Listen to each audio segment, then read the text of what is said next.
First of all, I would like to define what government budget is. It is basically an annual financial plan of a government. एक साल का, it's just a plan, a financial plan. So it is, you can say that all figures in the budget document are just projections and government's plan. It contains estimated revenues and expenditure for the coming year. ठीक है? Projections क्यों होती हैं?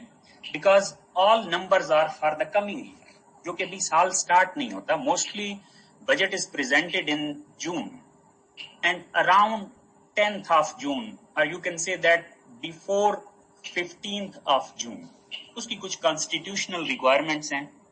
For example, 14 days की discussion होनी चाहिए budget के ऊपर.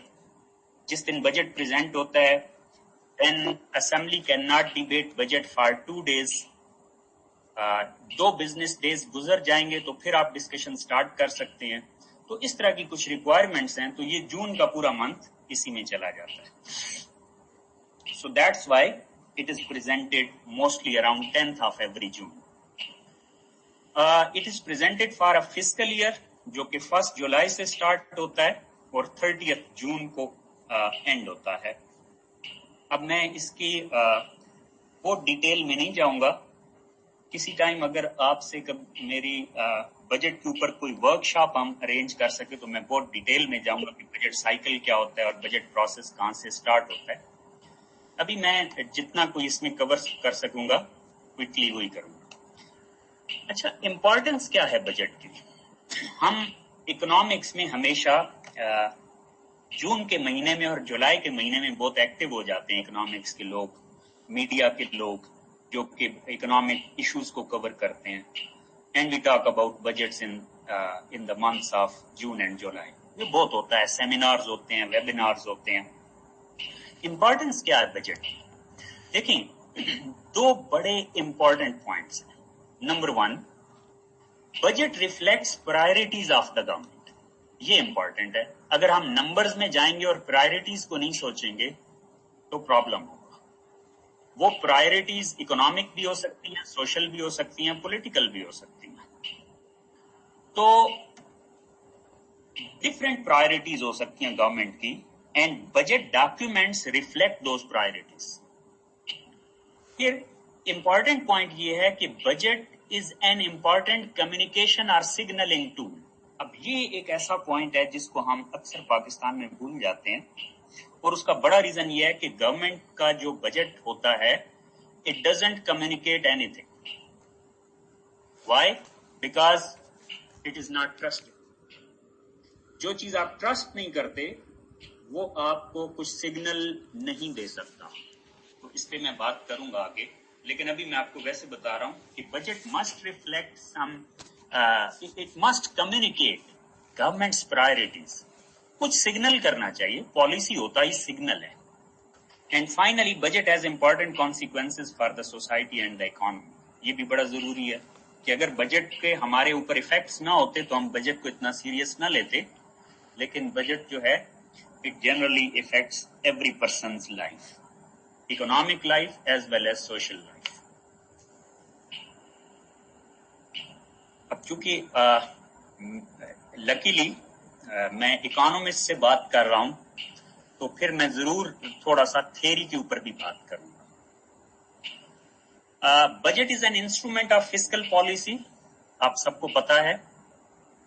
और बजट का जो इंस्ट्रूमेंट होता है इस फिस्कल पॉलिसी का, वो आप टैक्स को भी ले सकते हैं, गवर्नमेंट एक्सपेंडिचर्स को भी ले सकते हैं, और अगर इनका रिजल्टेंट वैल्यू लेना चाहें तो आपका फिस्कल डेफिसिट होता है. So fiscal deficit is a tool of fiscal policy.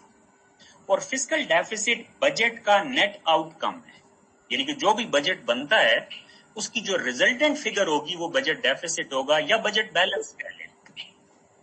Deficit भी हो सकता है और सरप्लस भी हो सकता है. So budget balance is the final outcome of budget. Sorry, not final, rather intermediate outcome of a budget.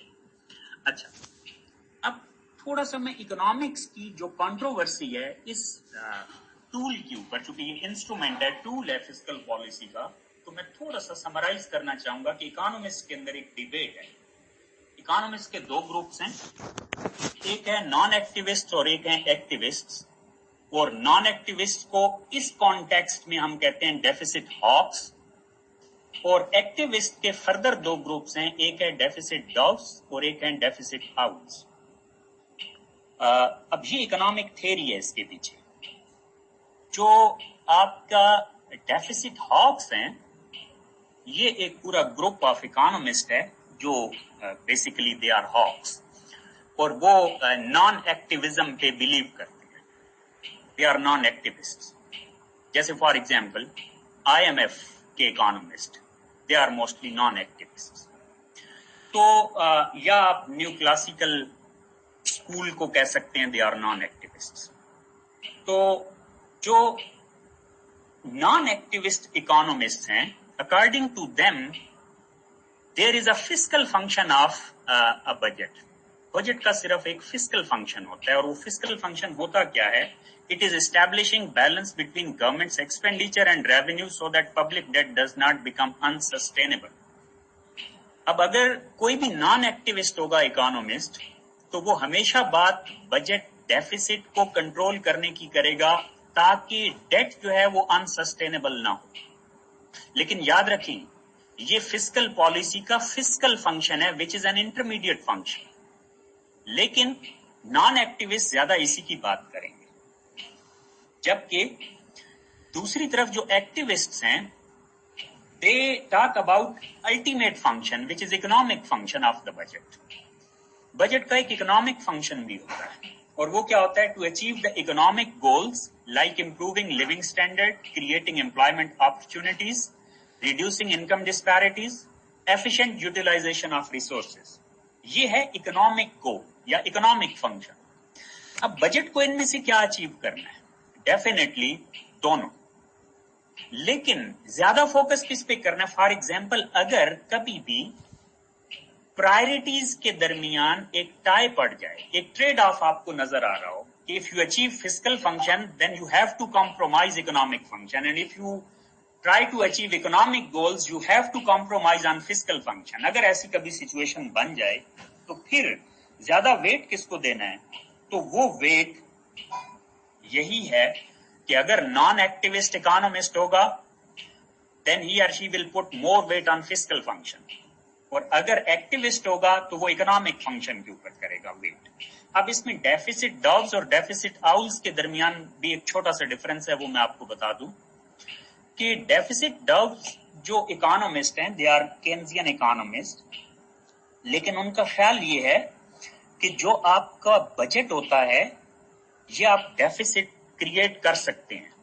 Budget का डॉक्यूमेंट, बजट होता ही इसलिए है कि आप डेफिसिट क्रिएट करके इकोनॉमिक गोल्स अचीव करें, लेकिन आपको करना ये होगा कि create deficit whenever economy is in trouble, but try to generate fiscal और budget surplus whenever there is good time. तो ये डेफिसिट डॉव्स का है कि बेसिकली वो बिजनेस साइकिल, जो बिजनेस साइकिल की फ्रीक्वेंसी है, उसके ऊपर डेफिसिट को जीरो करने की बात करते हैं कि जब आपकी इकोनॉमी रिसेशन में है, डेफिसिट क्रिएट कर लें, जब इकोनॉमी बूम में हो तो वो रीपे कर दें, तो नेट रिजल्ट जीरो। लेकिन जो डेफिसिट आउल्स हैं, जो कि बेसिकली पोस्ट केन्जियंस हैं, उनका ख्याल ये है कि गवर्नमेंट का काम ही डेफिसिट क्रिएट करना है। तो बजट डेफिसिट होगा, आपकी इकोनॉमी में बूम हो या रिसेशन हो, इससे फर्क नहीं पड़ता। अब ये एक फिलोसॉफिकल डिस्कशन है।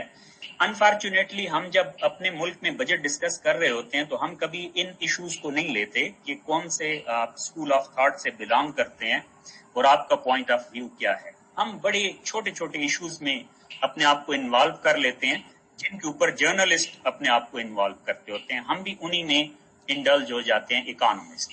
तो आपने ये पॉइंट ज़हन में रखना है। अब इसको आप स्टूडेंट्स हैं, आप इस लिटरेचर को स्टडी करें तो आपको बहुत सारी चीजें इसमें मिलेंगी। ओके, एक इशू, अगेन ये स्लाइड मैंने स्पेसिफिकली स्टूडेंट के लिए बनाई है। फर्स्ट लाइन कि पाकिस्तान के अंदर جو بجٹ ڈاکیومنٹس ہیں وہ کتنے ٹائپس کی ہیں. پاکستان میں آج بھی آپ منسٹری آف فائنانس کی ویب سائٹ پہ جائیں اور بجٹ ڈاکیومنٹس کو کلک کریں, then you will find 12 budget documents. اب 12 بجٹ کے ڈاکیومنٹس ہیں اور ان 12 بجٹ کے ڈاکیومنٹس کے اس سال کے بجٹ میں 4330 پیجز ہیں. انفارچونیٹلی ہم اکنامکس کے لوگ ان میں سے 4 پیجز پڑھے بغیر بھی بجٹ کو ڈسکس کرنے بیٹھ جاتے ہیں. اور اسٹوڈنٹس اسپیشلی میں آپ کو یہ کہوں گا کہ ضروری نہیں کہ آپ یہ 12 ڈاکیومنٹس ریڈ کریں, یہ ضروری نہیں ہے کہ آپ یہ 4000 پیجز ریڈ کریں, لیکن جو ایشو آپ نے ریز کرنا ہے وہ ایشو, اس کی انفارمیشن ان 12 ڈاکیومنٹس کے اندر ڈفرنٹ جگہ پہ آ رہی ہوگی. آپ کو اپنے لنکس کلیئر ہونے چاہیے کہ میں نے یہ بات کہاں سے نکالنی ہے, کہاں سے ایکسٹریکٹ کرنی ہے اپنے ریلیونٹ انفارمیشن. اگر آپ اکنامکس کے لوگ, اکنامکس کے اسٹوڈنٹس اور اکنامکس کے اسٹوڈنٹس کے گروپس کے اندر ڈسکشن ہو رہی ہو بجٹ کے اوپر, اور ڈسکشن کرنے والے نے 4000 پیجز میں سے 4 پیجز ڈاکیومنٹس کے نہ پڑھے ہوں, تو پھر ہم وہی ڈسکشن کریں گے جو جرنلسٹ کرتا ہے. ہم وہی ڈسکشن, یہ نہیں میں کہہ رہا کہ جرنلسٹ 4 پیجز نہیں پڑھتا, وہ ہم سے زیادہ ریڈ کرتے ہیں ڈاکیومنٹس, لیکن وہ اکانومسٹ نہیں ہوتے. اور بہت سارے لوگ ایون جرنلسٹ بھی نہیں ہیں. اکنامک جرنلزم ہے تو پھر تو صحیح ہے, کوئی اکنامک جرنلسٹ ہے, لیکن ہم بہت ساری باتیں جو ہیں وہ اپنے اندازے پہ کر رہے ہوتے ہیں. اور یہ ڈاکیومنٹس بہت سارے آپس میں انٹر کنیکٹڈ ہوتے ہیں, یہ کہ آپ کو ایک انفارمیشن ایک بجٹ ڈاکیومنٹ سے نہیں ملتی. میں نے لاسٹ ایئر کا جو سیمینار تھا اس میں بھی یونیورسٹی آف پشاور کے اسٹوڈنٹس کو بتایا تھا کہ جو سب سے امپورٹنٹ ڈاکیومنٹ ہوتا ہے وہ ہے, جو سمرائزڈ فارم میں ہے, وہ ہے اینوئل بجٹ اسٹیٹمنٹ. اور یہ بھی یاد رکھیں, it is a constitutional requirement, یعنی کہ آپ کا کانسٹیٹیوشن کہتا ہے کہ annual budget statement national assembly میں پریزنٹ کرنی ہے فیڈرل گورنمنٹ کو, اور یہ کانسٹیٹیوشنل ریکوائرمنٹ ہے. اس کے اندر ایک کانسٹیٹیوشن کے حساب سے ڈیٹیلز آتی ہیں. تو اگر آپ کو ایک سمرائزڈ فارم میں دیکھنا ہے بجٹ, تو پھر تو آپ دیکھیں گے اینوئل بجٹ اسٹیٹمنٹ, لیکن یہ اس صورت میں ہے جب آپ کانسٹیٹیوشنل ریکوائرمنٹ کے مطابق بجٹ سمجھنا چاہتے ہیں. اگر آپ اکنامکس کے لوگ ہیں اور اکانومسٹ پوائنٹ آف ویو سے آپ بجٹ انڈرسٹینڈ کرنا چاہتے ہیں, تو پھر آپ کے لیے ریلیونٹ ڈاکیومنٹ ہے بجٹ ان بریف. یہ 40 پیجز کا ہے, لیکن اگر ہم بجٹ ان بریف کے 40 پیجز بھی نہیں پڑھیں گے تو پھر ہم بجٹ کو ڈسکس نہیں کر سکتے, نہ انڈرسٹینڈ کر سکتے. ایک اور امپورٹنٹ ڈاکیومنٹ جو اکنامکس کے لوگوں کے لیے بہت امپورٹنٹ ہے, وہ 6 نمبر پہ ہے, بجٹ اسٹریٹجی پیپر. یہ جسٹ 12 پیجز کا ہے, اس کو پڑھنا بھی بڑا ضروری ہے. تو اگر آپ بجٹ اسٹریٹجی پیپر اور بجٹ ان بریف کو پڑھ لیں تو آپ یوں کہہ سکتے ہیں کہ آپ کچھ نہ کچھ آئیڈیا لے سکتے ہیں بجٹ کا. لیکن اگر آپ نے ڈیٹیلز میں جانا ہے تو پھر آپ کو اور ڈاکیومنٹس بھی کنسلٹ کرنے پڑیں.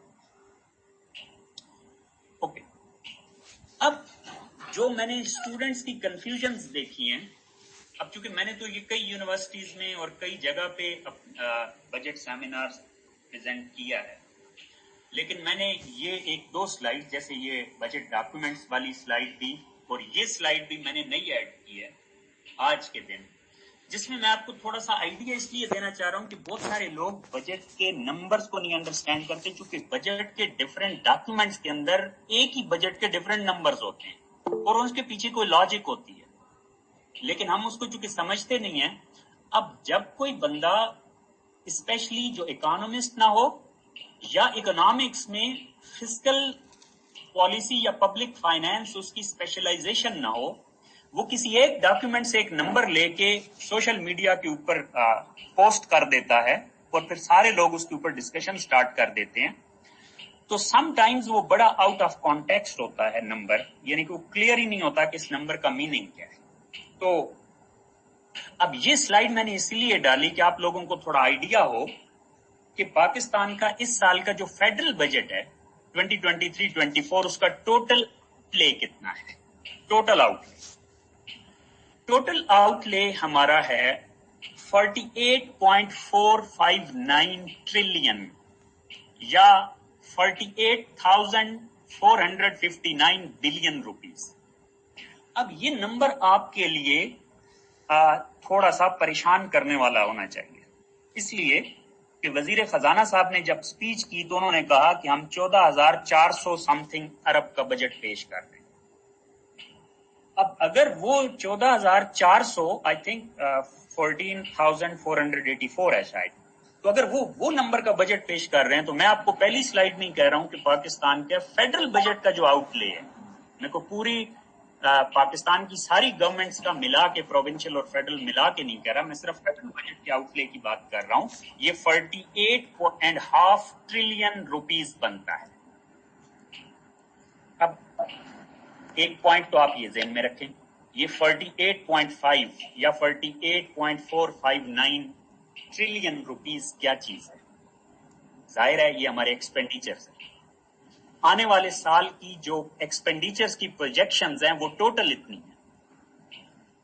اچھا، دوسرا امپورٹنٹ پوائنٹ، اس کے اندر جب آپ بجٹ دیکھتے ہیں تو بجٹ میں سب سے پہلے یہ ذہن میں رکھیں کہ آپ کا کانسٹیٹیوشن یہ کہتا ہے کہ جو آپ کے بجٹ کے ایکسپینڈیچرز ہوتے ہیں they are of two types, one is voted expenditure, other is charged expenditure. اچھا، امپورٹنٹ پوائنٹ یہ ہے کہ جو چارجڈ ایکسپینڈیچرز ہیں وہ آپ کا کانسٹیٹیوشن کا ایک آرٹیکل اس کو ڈیفائن کرتا ہے، لیکن جو پوائنٹ اسپیشلی امپورٹنٹ ہے وہ یہ کہ charged expenditures are discussed and presented in National Assembly, but they are not voted. اس کا مطلب یہ ہے کہ یہ نیشنل اسمبلی میں جب بجٹ پریزنٹ ہوگا تو چارجڈ ایکسپینڈیچر پریزنٹ ضرور ہوں گے، اس کے اوپر ڈسکشن ہو سکتی ہے اسمبلی کے فلور پہ، لیکن اس بجٹ کو اسمبلی کے اپروول کی ضرورت نہیں ہے۔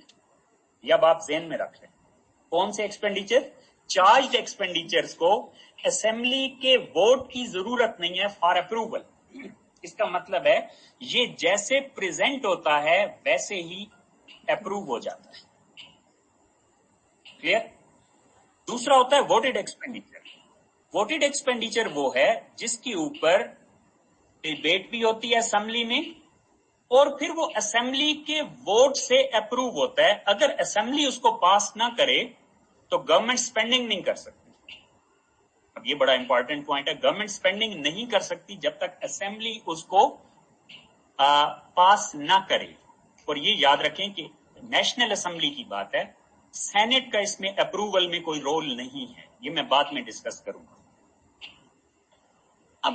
اب یہاں سے ایک پوائنٹ آپ ذرا ذہن میں رکھیں کہ پاکستان کا جو بجٹ ہے اس کا 85% یعنی کہ 48.5 ٹریلین روپیز میں سے 41.4 ٹریلین روپیز تو چارجڈ ایکسپینڈیچرز ہیں۔ اس کے اوپر تو اسمبلی بھی ڈیبیٹ کر کے اس کے اوپر ووٹ ہی نہیں کرے گی، اس کے یعنی کہ it is not subject to vote, اس کو اپروول کے لیے ووٹ کی ضرورت ہی نہیں ہے۔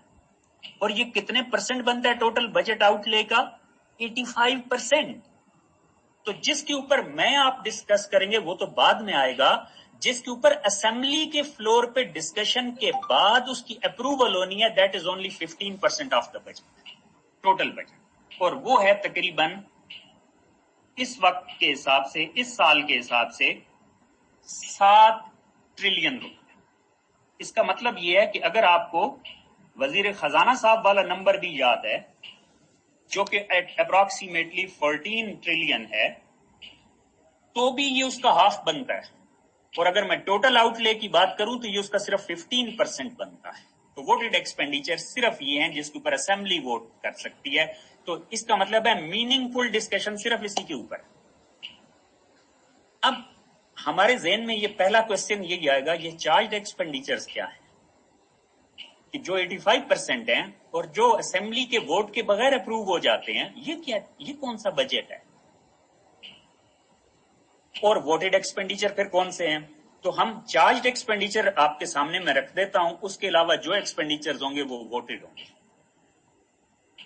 یہ ہیں ہمارے چارجڈ ایکسپینڈیچر۔ اب چونکہ چارجڈ ایکسپینڈیچر کے ہیڈز بہت زیادہ نہیں ہوتے، لیکن اسٹل جتنے ہیڈز ہیں اگر وہ میں ایک سلائیڈ میں شو کرتا تو آپ کو ایزیلی یہ نمبر آپ اس کو پڑھ نہ سکتے، تو میں نے 2-4 کیٹیگریز کو صرف مرچ کیا، لیکن جو بڑی کیٹیگریز ہیں میں نے ان کو مرچ نہیں کیا۔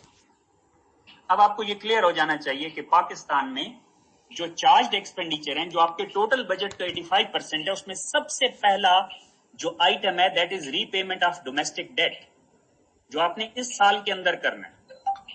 اب ذرا یہ ذہن میں رکھیں، بہت سارے لوگوں کو کنفیوژن ہوتی ہے کہ ہم نے جتنا اس سال پے کرنا ہے ہمارے ریسورسز کدھر، تو یہ آلموسٹ 29 ٹریلین روپیز، تو کل تھا 48، اس میں سے 28 جو ہے وہ صرف آپ نے ڈومیسٹک ڈیٹ کو ری پے کرنا ہے، اور یہ آپ کا چارجڈ ایکسپینڈیچر ہے، آپ اس کو ڈینائی نہیں کر سکتے۔ دوسرا ہے سروسنگ آف ڈومیسٹک ڈیٹ، یہ دوسرا بڑا ہیڈ ہے، اور یہ ہے 6.4 ٹریلین روپیز، یہ بھی چارجڈ ایکسپینڈیچر ہے، آپ اس کو بھی نہیں روک سکتے۔ تیسرا ہیڈ ہے فارن لون ری پیمنٹ، اور وہ ہے 4.4 ٹریلین روپیز۔ یہاں سے آپ ایک بات یہ بھی سمجھ لیں کہ جو ڈومیسٹک ڈیٹ کی ڈیٹ سروسنگ ہے وہ فارن لون کی ری پیمنٹ سے بھی زیادہ ہے، یہ ایک سال کی بات کر رہا ہوں، اس سال کی ری پیمنٹ کی، اور پھر فارن ڈیٹ کی جو سروسنگ ہے اس کے لیے آپ کو 872 ارب روپیہ چاہیے۔ اچھا، اس کے بعد جو ہے وہ آپ کے کچھ ایکسٹرنل ڈیولپمنٹ لونز ہیں، وہ 660 ارب روپیہ الگ سے ہے۔ پھر payment of short term credits ہے، یہ بھی فارن کریڈٹس ہیں، یہ 47 بلین روپیز کے ہیں۔ اس کا مطلب ہے یہاں تک جتنے ہیڈز تھے یہ سارے کے سارے ڈیٹ ریلیٹڈ تھے، اور سارے کے سارے چارجڈ ایکسپینڈیچر اگر آپ لیں تو آپ دیکھیں گے کہ کوئی 98% سے بھی زیادہ شاید ڈیٹ ریلیٹڈ پیمنٹس ہوں گی۔ اب باقی ہیڈز کیا ہیں؟ باقی ہیڈز ہیں grant, subsidies and miscellaneous item 26 billion rupees کے ہیں۔ کورٹس اور الیکشن کے لیے کچھ پیسے ہوتے ہیں، وہ 13 ارب روپیہ ہے۔ National assembly, senate of Pakistan اور پریزیڈنٹ ہاؤس کے جو ایکسپینڈیچرز ہوتے ہیں وہ چارجڈ ایکسپینڈیچر ہوتے ہیں، وہ صرف 10 ارب روپیہ ہے۔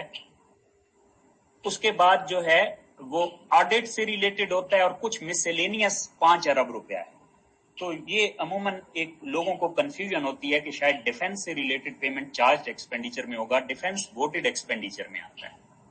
اس کا مطلب ہے مینلی جو آئٹمز ہیں جو اماؤنٹ کے لحاظ سے بڑے آئٹمز ہیں وہ ڈیٹ ریلیٹڈ ہیں چارجڈ ایکسپینڈیچر میں، ڈیٹ یا ڈیٹ سروسنگ، اور ادروائز جو آپ کے جو چھوٹے آئٹمز ہوتے ہیں، لیکن اگر امپارٹنٹ آپ دیکھیں تو اس میں national assembly, president house, election commission of Pakistan, supreme court اور ہائی کورٹ اسلام آباد ہائی کورٹ، یہ جو ہیں یہ چارج، باقی جو پروونسز کے ہائی کورٹس ہیں وہ ان کے پروونشل بجٹ کے چارج ایکسپینڈیچر میں ہیں، تو یہ ذہن میں رکھ لیں۔ اس کا مطلب ہے ہمارا 85% تو ہم ڈیبیٹ بھی کریں تو اس کا فائدہ نہیں ہے، وہ تو ہم نے ان اینی کیس دینا ہی دینا۔ اچھا، ایک چیز یہاں پہ یہ بھی ذہن میں رکھ لیں کہ یہ جو فارن لون ری پیمنٹ لکھا ہوا ہے 4.398 ٹریلین روپیز، اگر آپ اسے ڈالر میں کنورٹ کریں تو یہ بیسکلی جو آپ نے اماؤنٹ ایکچولی ڈالر میں ہی پے کرنی ہے، یہ کوئی 15.5 ارب ڈالر بنتا ہے، جو آج کل آپ نے اکثر بات سنی ہوگی کہ ہماری ٹوٹل جو پیمنٹس ہیں وہ 15.5 ارب ڈالر ہے۔ تو یہ 15.5 ارب ڈالر یہ فارن لون کی ری پیمنٹ ہے۔ ایکچولی یہ نمبر بھی صحیح نہیں ہے کیونکہ اس کے اندر ابھی آپ کی سروسنگ آف فارن ڈیٹ الگ پڑا ہے، اور repayment of short term foreign credit الگ پڑا ہے، اور جو آپ کا B O P current account کا ڈیفیسٹ ہوگا وہ اس کے علاوہ ہے، تقریباً جو 6 بلین ڈالر کا ہے وہ اس کے بھی الگ ہے۔ بہرحال وہ 15.5 ارب ڈالر کا جو مسئلہ ہے وہ آپ کو یہاں سے نظر آئے گا، یہ 4.398 ٹریلین روپیز جس کو ہم کہہ رہے ہیں، it is approximately 15.5 billion dollars. تو یہ اب آپ نے ذہن میں رکھ لینا ہے کہ ہمارا ٹوٹل ایکسپینڈیچر کتنا ہے، 48 ٹریلین، اس میں سے ہمارا چارجڈ ایکسپینڈیچر کتنا ہے، 41 ٹریلین جو کہ 85% ہے، اور ووٹڈ ایکسپینڈیچر صرف 7 ٹریلین ہے۔ اب آپ کے ذہن میں ایک آئے گا کہ ٹھیک ہو گیا کہ یہ 40 اتنے ٹریلین کی بات ہوگی، لیکن میں 48 ٹریلین کہتا ہوں، آپ کے فائنانس منسٹر جو ہیں وہ کہتے ہیں کہ 14 پوائنٹ سم تھنگ ہے، یہ 14 اور 48 میں تو بہت بڑا گیپ ہو گیا۔ تو یہ کیا ایشو ہے؟ ایشو یہ ہے کہ جب آپ ایکسپینڈیچرز لے رہے ہیں اور وہ بھی ڈیٹ ریلیٹڈ، تو ڈیٹ یاد رکھیں کہ ان فلو بھی ہوتا ہے اور آؤٹ فلو بھی ہوتا ہے، تو کبھی بھی ڈیٹ کے نمبر ٹوٹل میں نہیں دیکھے جاتے، آپ ایکسپینڈیچر میں دیکھ سکتے ہیں کیونکہ ہم نے یہ دینا ضرور ہے ڈیٹ، لیکن اس میں وہ نمبر شامل نہیں ہے جو ہم نے ڈیٹ لینا ہے اس سال کے اندر۔ تو جو ہی آپ ڈیٹ انفلو کی کو بھی ذہن میں رکھ لیں تو آپ کو ایک دم سمجھ آ جائے گا کہ ہمارا جو نیٹ اماؤنٹ ہوگی وہ تو بہت تھوڑی رہ جائے گی. فار ایگزامپل آپ کا جو ٹی بلز ہیں جو 3 مہینے میں میچور ہوتا ہے وہ 15 ڈیز ایٹ موسٹ، جبکہ ایوری ویک اس کی آکشن ہوتی ہے، تو وہ تو ہر ویک گورنمنٹ کو نیا ڈیٹ مل جاتا ہے، تو پرانا ڈیٹ ریٹائر ہوتا جاتا ہے، نیا ڈیٹ ملتا جاتا ہے. بالکل اسی طریقے سے جو آپ کے لانگ ٹرم ڈیٹ ہوتا ہے وہ اس کی ہر ویک میں نہیں آکشن ہوتی اگر، تو بھی وہ جیسے جیسے ریٹائر ہوتا جاتا ہے ساتھ میں نیولی ڈیٹ ایشو ہوتا جاتا ہے. فارن ڈیٹ میں بھی بہت سارا ڈیٹ ایسا ہوتا ہے. تو میں نے آپ کے سامنے آپ کی یہ کنفیوژن دور کرنے کے لیے، اچھا یہ دیکھیں یہ ایشوز نہیں ہیں ایز سچ، یہ اسٹوڈنٹس کی انڈرسٹینڈنگ کے لیے میں نے سلائیڈز بنائی ہیں. اور میں آپ کو بتاؤں کہ آپ جب بھی، میں آپ کو اکثر آپ کے گروپ میں نے کئی دفعہ کہا ہے، جس بندے نے بھی بجٹ سے ریلیٹڈ نمبر کوئی دیا میں نے اس کو کہا آپ کا نمبر غلط ہے. اب یہ ذہن میں رکھیے کیوں. میں نے ایشو پہ کبھی بات نہیں کی، ایشو ہر بندے کی اپنے حساب سے ہو سکتا ہے، ڈسکشن آپ کا کوئی بھی ویو پوائنٹ ہو سکتا ہے ڈسکشن میں، لیکن آپ کا نمبر غلط ہے یہ آپ کا ویو پوائنٹ نہیں ہے. نمبر فیکٹ ہوتا ہے، فیکٹ آپ غلط پریزنٹ کریں گے آپ اگلے کو دھوکہ دے رہے ہیں یا اپنے آپ کو. اب میں یہ آپ کے سامنے کیوں رکھ رہا ہوں، یہ اس لیے رکھ رہا ہوں کہ اگر کوئی بندہ جس نے اس بجٹ میں سے کوئی نمبر پک کر لیا ہے اور وہ آپ کے سامنے رکھ دیا اور آپ کہیں گے کہ جی یہ اتنا بڑا نمبر کیسے پورا ہوگا، اور آپ اسی پہ ڈسکشن سٹارٹ ہو گئے ہیں وداؤٹ نوئنگ کہ بھئی یہ کس ڈاکومنٹ کا نمبر ہے اور اس کی ریالٹی کیا ہے. بات سمجھ آ گئی آپ کو. اب میں آپ کو اس بجٹ سے وزیر خزانہ صاحب کے بجٹ تک لے کے جاؤں گا، اور 100% میں نہیں کر سکتا ادھر آپ کے ساتھ بیٹھے، وہ کسی ورک شاپ میں کر سکتا ہوں کیونکہ بہت سارے چھوٹے چھوٹے آئٹمز ہوتے ہیں جو بیلنسنگ آئٹمز جو میں یہاں پہ بیٹھے نہیں ایک سلائیڈ میں شو کر سکتا. ہاں اتنا ضرور کروں گا کہ 48 سے 14 پہ ضرور لے جاؤں گا بجٹ کو. باقی وہ جو ایگزیکٹ نمبر ہے اس سال کا جو فائنانس منسٹر نے پریزنٹ کیا اسمبلی کے فلور پہ، وہ اگر لانا ہو تو وہ بھی اس سے لایا جا سکتا ہے، وہ تھوڑی سی محنت زیادہ، لیکن آپ کو مین آئٹم سمجھ آ جائیں گے. نیکسٹ سلائیڈ دیکھیں، ہمارے پاس 2 سائڈز میں نے بنا دی، ایک ڈومیسٹک سیکٹر ایک ایکسٹرنل سیکٹر. ڈومیسٹک سیکٹر کے اندر آپ کی پہلی لائن میں آ رہا ہے فارن لون ری پیمنٹ، یہ وہی $15.5 ارب ہے. اور اچھا، اور دوسری سائڈ پہ اچھا اس میں نا ایک تھوڑا سا غلطی ہوئی ہے کہ جو ہیڈنگ ہے وہ ایکسٹرنل سیکٹر والی ڈومیسٹک سیکٹر کے سامنے آ گئی ہے اور ڈومیسٹک والی، تو ایکچولی جو رائٹ سائڈ کے 2 کالمز ہیں یہ ڈومیسٹک سیکٹر کے ہیں اور جو لیفٹ سائڈ کے ہیں وہ ایکسٹرنل سیکٹر. تو یہ ایکسٹرنل سیکٹر کا لون ری پیمنٹ ہے -4.398، اس لیے میں نے اس کا مائنس لگا دیا، یہ تو ہو گئی لون ری پیمنٹ. اب اس کے نیچے میں نے وہ لکھ دیا جو آپ کا بجٹ ڈاکومنٹ شو کرتا ہے کہ یہ ہمیں لون ملنا ہے ایکسٹرنل سیکٹر سے. اس میں 48 بلین روپیز کا جو ہے وہ آپ کا پروجیکٹ لونز ہیں، یہ اب ایکسٹرنل کی بات کر رہا ہوں. 788 بلین روپیز کے جو ہے وہ پروگرام لونز ہیں. پھر 5.685 ٹریلین روپیز کے، یعنی کہ آپ یوں کہہ لیں کہ 5.685 ٹریلین یا 5,685 ارب روپے کے ادر ایکسٹرنل لونز ہیں. پھر 4 ارب روپے کے، یہ روپیز میں ہے بجٹ، چونکہ ہمارا فائنل بجٹ تو روپیز میں آتا ہے، یہ ہوگا ایکچولی اماؤنٹ ڈالر میں لیکن یہ ہم نے روپیز میں کنورٹ کی ہوئی ہے. پھر گرانٹس ہیں 4 بلین روپیز کی اور 624 بلین روپیز کے ادر آئٹمز ہیں. تو اگر آپ اس میں نیٹ ٹوٹل بنائیں ایکسٹرنل سیکٹر کا تو وہ نمبر آ رہا ہے 2.771 ٹریلین روپیز. اب یہاں پہ ایک بات سمجھیں کہ کئی لوگوں کو یہ پریشانی تھی کہ ہمارا $15.5 ارب کا ڈیٹ ہے، ڈیٹ پیمنٹس ہیں اس سال کی، تو میں اس میں اضافہ کر دیتا ہوں کہ $15.5 ارب نہیں ہے بلکہ اس سے بھی زیادہ ہے، کیونکہ اس میں $6 بلین کی کرنٹ اکاؤنٹ ڈیفیسٹ کو شامل نہیں کیا ہوا، اور وہ بھی اگر $6 بلین ہو تو وہ $6 بلین سے زیادہ ہو گیا تو وہ الگ بات ہے. تو اگر $6 بلین بھی ہم کنسیڈر کریں تو اٹ از اپروکسیمیٹلی $23 بلین، جو کہ ہماری اس کمنگ ایئر نہیں بلکہ اب تو سٹارٹ ہو گیا اس کی ایکچولی ایکسٹرنل پیمنٹس. لیکن اگر آپ بجٹ ڈاکومنٹ سے غور سے دیکھیں تو نیٹ ٹوٹل آ رہا ہے 2.771 ٹریلین روپیز. اب اگر یہ ٹریلین روپیز میں ہے تو ظاہر ہے آپ اسے 280 پہ ڈیوائڈ کر لیں اپروکسیمیٹ تو یہ آپ کے پاس بن جائے گا آپ کا ڈالر بلین ڈالرز کے اندر. تو میں کوئکلی آپ کے سامنے یہ نمبر شیئر کر دیتا ہوں تاکہ آپ کی کنفیوژن دور ہو جائے. یہ تقریباً 10 بلین ڈالر پلس میں آ رہا ہے. تو اس کا مطلب یہ ہے کہ یہ جو 10 بلین ڈالر پلس ہے یہ اس 15.5 بلین ڈالر کو پے کرنے کے بعد ہے. بات سمجھئے؟ تو آپ کا ڈیٹ انفلو بھی ہے، ڈیٹ آؤٹ فلو بھی ہے. تو جو بندے صرف ایک سائڈ کی فگر آپ کے سامنے رکھتے ہیں 15.5 ارب ڈالر ہم نے دینا ہے، کہاں سے دیں گے؟ IMF نے تو ہمیں صرف 3 ارب ڈالر دے دیے ہیں. ان کے لیے یہ ذہن میں رکھیں کہ ڈیٹ کی پیمنٹ کبھی ون سائیڈڈ آپ نے نہیں دیکھنی. اگر ون سائیڈڈ پیمنٹ دیکھیں گے تو آپ کا بجٹ پھر 48 ٹریلین کا ہے. فائنانس منسٹر جو 14 ٹریلین روپیز کا کہتا ہے، تو اگر آپ نیٹ بجٹ میں جائیں گے تو آپ نے ڈیٹ انفلو کو بھی ساتھ دیکھنا ہے، اور ڈیٹ انفلو کو آپ دیکھیں گے تو آپ سمجھیں گے کہ آپ کی اکانومی میں اگلے سال کی ایکسٹرنل پیمنٹس کیا ہیں. اچھا، اب یہ جو 10 بلین ڈالر کا نیٹ انفلو ہے، جب میں نیٹ کہہ رہا ہوں تو اس کا مطلب ہے یہ 15.5 ارب ڈالر کے علاوہ ہے، وہ تو پے ہو جائے گا.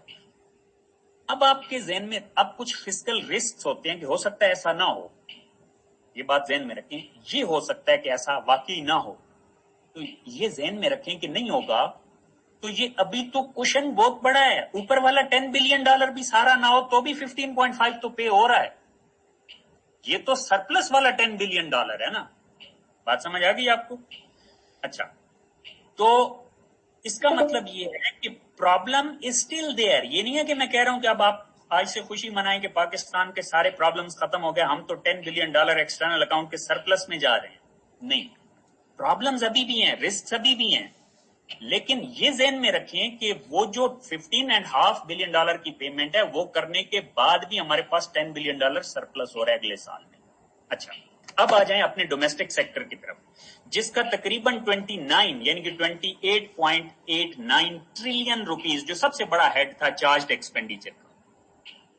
اس کے اندر اگر آپ دیکھیں تو recoveries of loans and advances ہیں جو ہماری حکومت نے قرضے دیے ہوئے ہیں، چاہے وہ آپ کے PSCs کو، پبلک سیکٹر انٹرپرائزز کو دیے ہیں، چاہے صوبائی حکومتوں کو دیے ہیں، چاہے ملازمین کو قرضے دیے ہوئے ہیں، وہ فیڈرل گورنمنٹ کو واپس آئیں گے اس سال کے اندر. تو وہ ریکوریز 632 ارب روپے کی ہیں. اسی طریقے سے جو میں نے کہا کہ جو لانگ ٹرم ڈیٹ ہوتا ہے، پرماننٹ ڈیٹ، اس کی ہم آکشن کرتے رہتے ہیں، تو کوئی 5 ٹریلین اس سال اس میں سے آنا ہے. پھر وہ جو میں نے آپ کو کہا تھا فلوٹنگ ڈیٹ جس میں مین ٹی بلز ہوتے ہیں اور پھر پرائز بانڈز ہوتے ہیں، تو 25.5 ٹریلین روپیز اس سے آ جائے گا. پھر اسی طریقے سے نیشنل سیونگ اسکیم سے 1746 ارب روپیہ، اور ایک اور پبلک اکاؤنٹ میں ڈپازٹ اینڈ ریزرو ہوتے ہیں 187 ارب روپیہ. تو اگر آپ نیٹ میں دیکھیں تو باوجود اس کے کہ آپ نے پے کیا کرنا ہے، آپ نے پے یہ کرنا ہے کہ ایک دفعہ آپ نے دیکھا کہ 29 ٹریلین روپیز ہم نے پے کرنا ہے، وہ بھی ڈیٹ میں، اور پھر جو 6 ٹریلین کے قریب ہم نے ڈومیسٹک ڈیٹ کے اوپر صرف انٹرسٹ پے کرنا ہے. تو یہ سارا کہاں سے آئے گا؟ تو پتہ چلا کہ ہمارا تو یہاں بھی نیٹ اکاؤنٹ سرپلس میں ہے، اور وہ ہے 4.4 ٹریلین روپیز. یعنی کہ جتنا ڈیٹ ہم لیں گے اور جتنا ڈیٹ ہم واپس کریں گے اس کا جو گیپ آئے گا وہ نیٹ میں 4.464 ٹریلین روپیز. اچھا، ایک بات یہ ذہن میں رکھیں. اب یہاں پہ 2 کنفیوژنز آپ ذہن میں آپ کے گھومتی ہیں اکثر. ایک بات تو یہ ہے کہ آپ ہمیشہ ایک سائڈ کو دیکھتے ہیں ڈیٹ کی، تو ڈیٹ کے آؤٹ فلو انفلو دونوں دیکھ کے نیٹ دیکھنا ہے، تو پریشانی آپ کی دور ہو سکتی ہے. لیکن ایٹ دا سیم ٹائم یہ آپ کی فردر پریشانی بڑھا بھی سکتا ہے. یہ نمبر کیا مطلب کہ ہم یہیں سے کہہ رہے ہیں کہ بھائی 4.4 ٹریلین کا ہم ایکسٹرا لون لیں گے ڈومیسٹک مارکیٹ میں، اور 2.7 ٹریلین کا ایکسٹرا لون لیں گے ایکسٹرنل مارکیٹ میں. بات سمجھ آ گئی؟ تو یہ تو ہمارے اوپر ڈیٹ ان اینی کیس بڑھے گا. تو ٹھیک ہے، ہمارا ڈیٹ بڑھتا ہے، اور کیوں بڑھتا ہے اس کی اپنی ریزنز ہیں.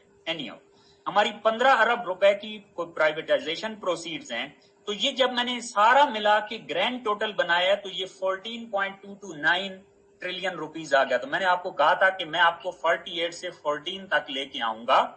یہ ہیڈز ہوتے ہیں اس کے، آپ یہ ذہن میں رکھ لیں. ٹھیک ہے.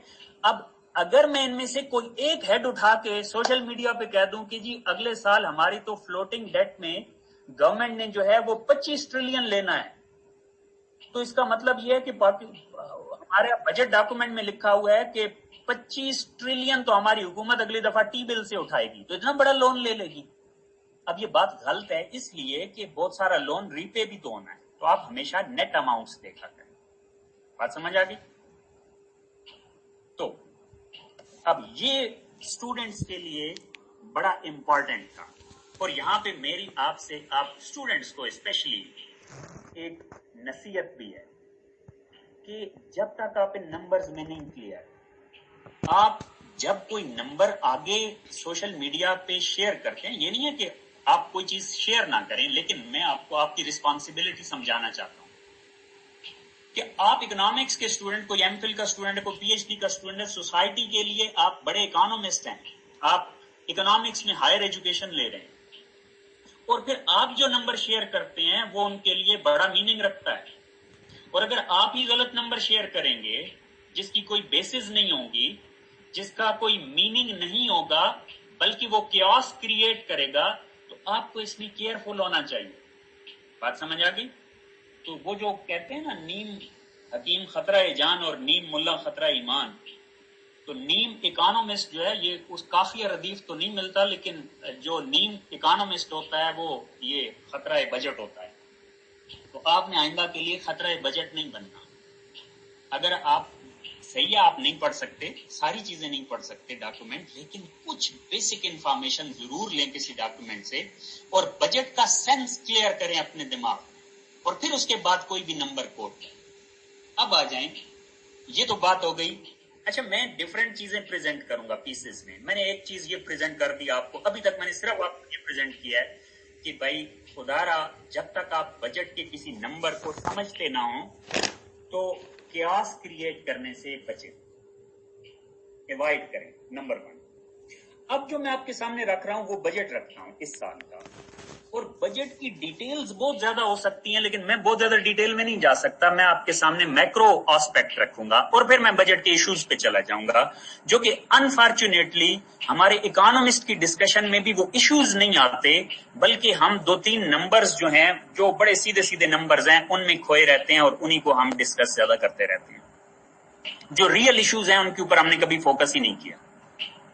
تو چلیں ہم اپنے بجٹ کو، اچھا اب یہ میں نے رائٹ سائڈ پہ لکھا ہوا ہے بجٹ ایٹ اے گلانس، اور آگے بریکٹ میں ہے BIB، بجٹ ان بریف۔ اچھا، یہاں پہ یہ بھی ذہن میں رکھ لیں کہ یہ 2022-23 آ رہا ہے، اس لیے کہ یہی میں نے سلائیڈ پریزنٹ کی تھی بجٹ پری بجٹ سیمینار میں، تو آج میں نے بجٹ کے نمبر چینج کر دیے، لیکن میں یہاں سے 2023-4 چینج کرنا بھول گیا، تو یہ بجٹ 2023-24 ہے جو ابھی جولائی سے سٹارٹ ہو گیا، یہ پرانا نہیں ہے۔ آپ اپنے بجٹ کو ذرا سمجھیں۔ اب یہ بجٹ کون سا آ گیا جو میں نے آپ کو کہا تھا کہ 14,484 بلین روپیز ہے، وہاں میری پچھلے سلائیڈ میں 14.2 سم تھنگ آ رہا تھا، تو میں نے آپ کو کہا تھا کہ ایگزیکٹ بیلنس میں اس سلائیڈ میں نہیں کر سکتا، اس کے کچھ اور آئٹمز ہیں، ان کی بڑی ڈیٹیل ہوتی ہے۔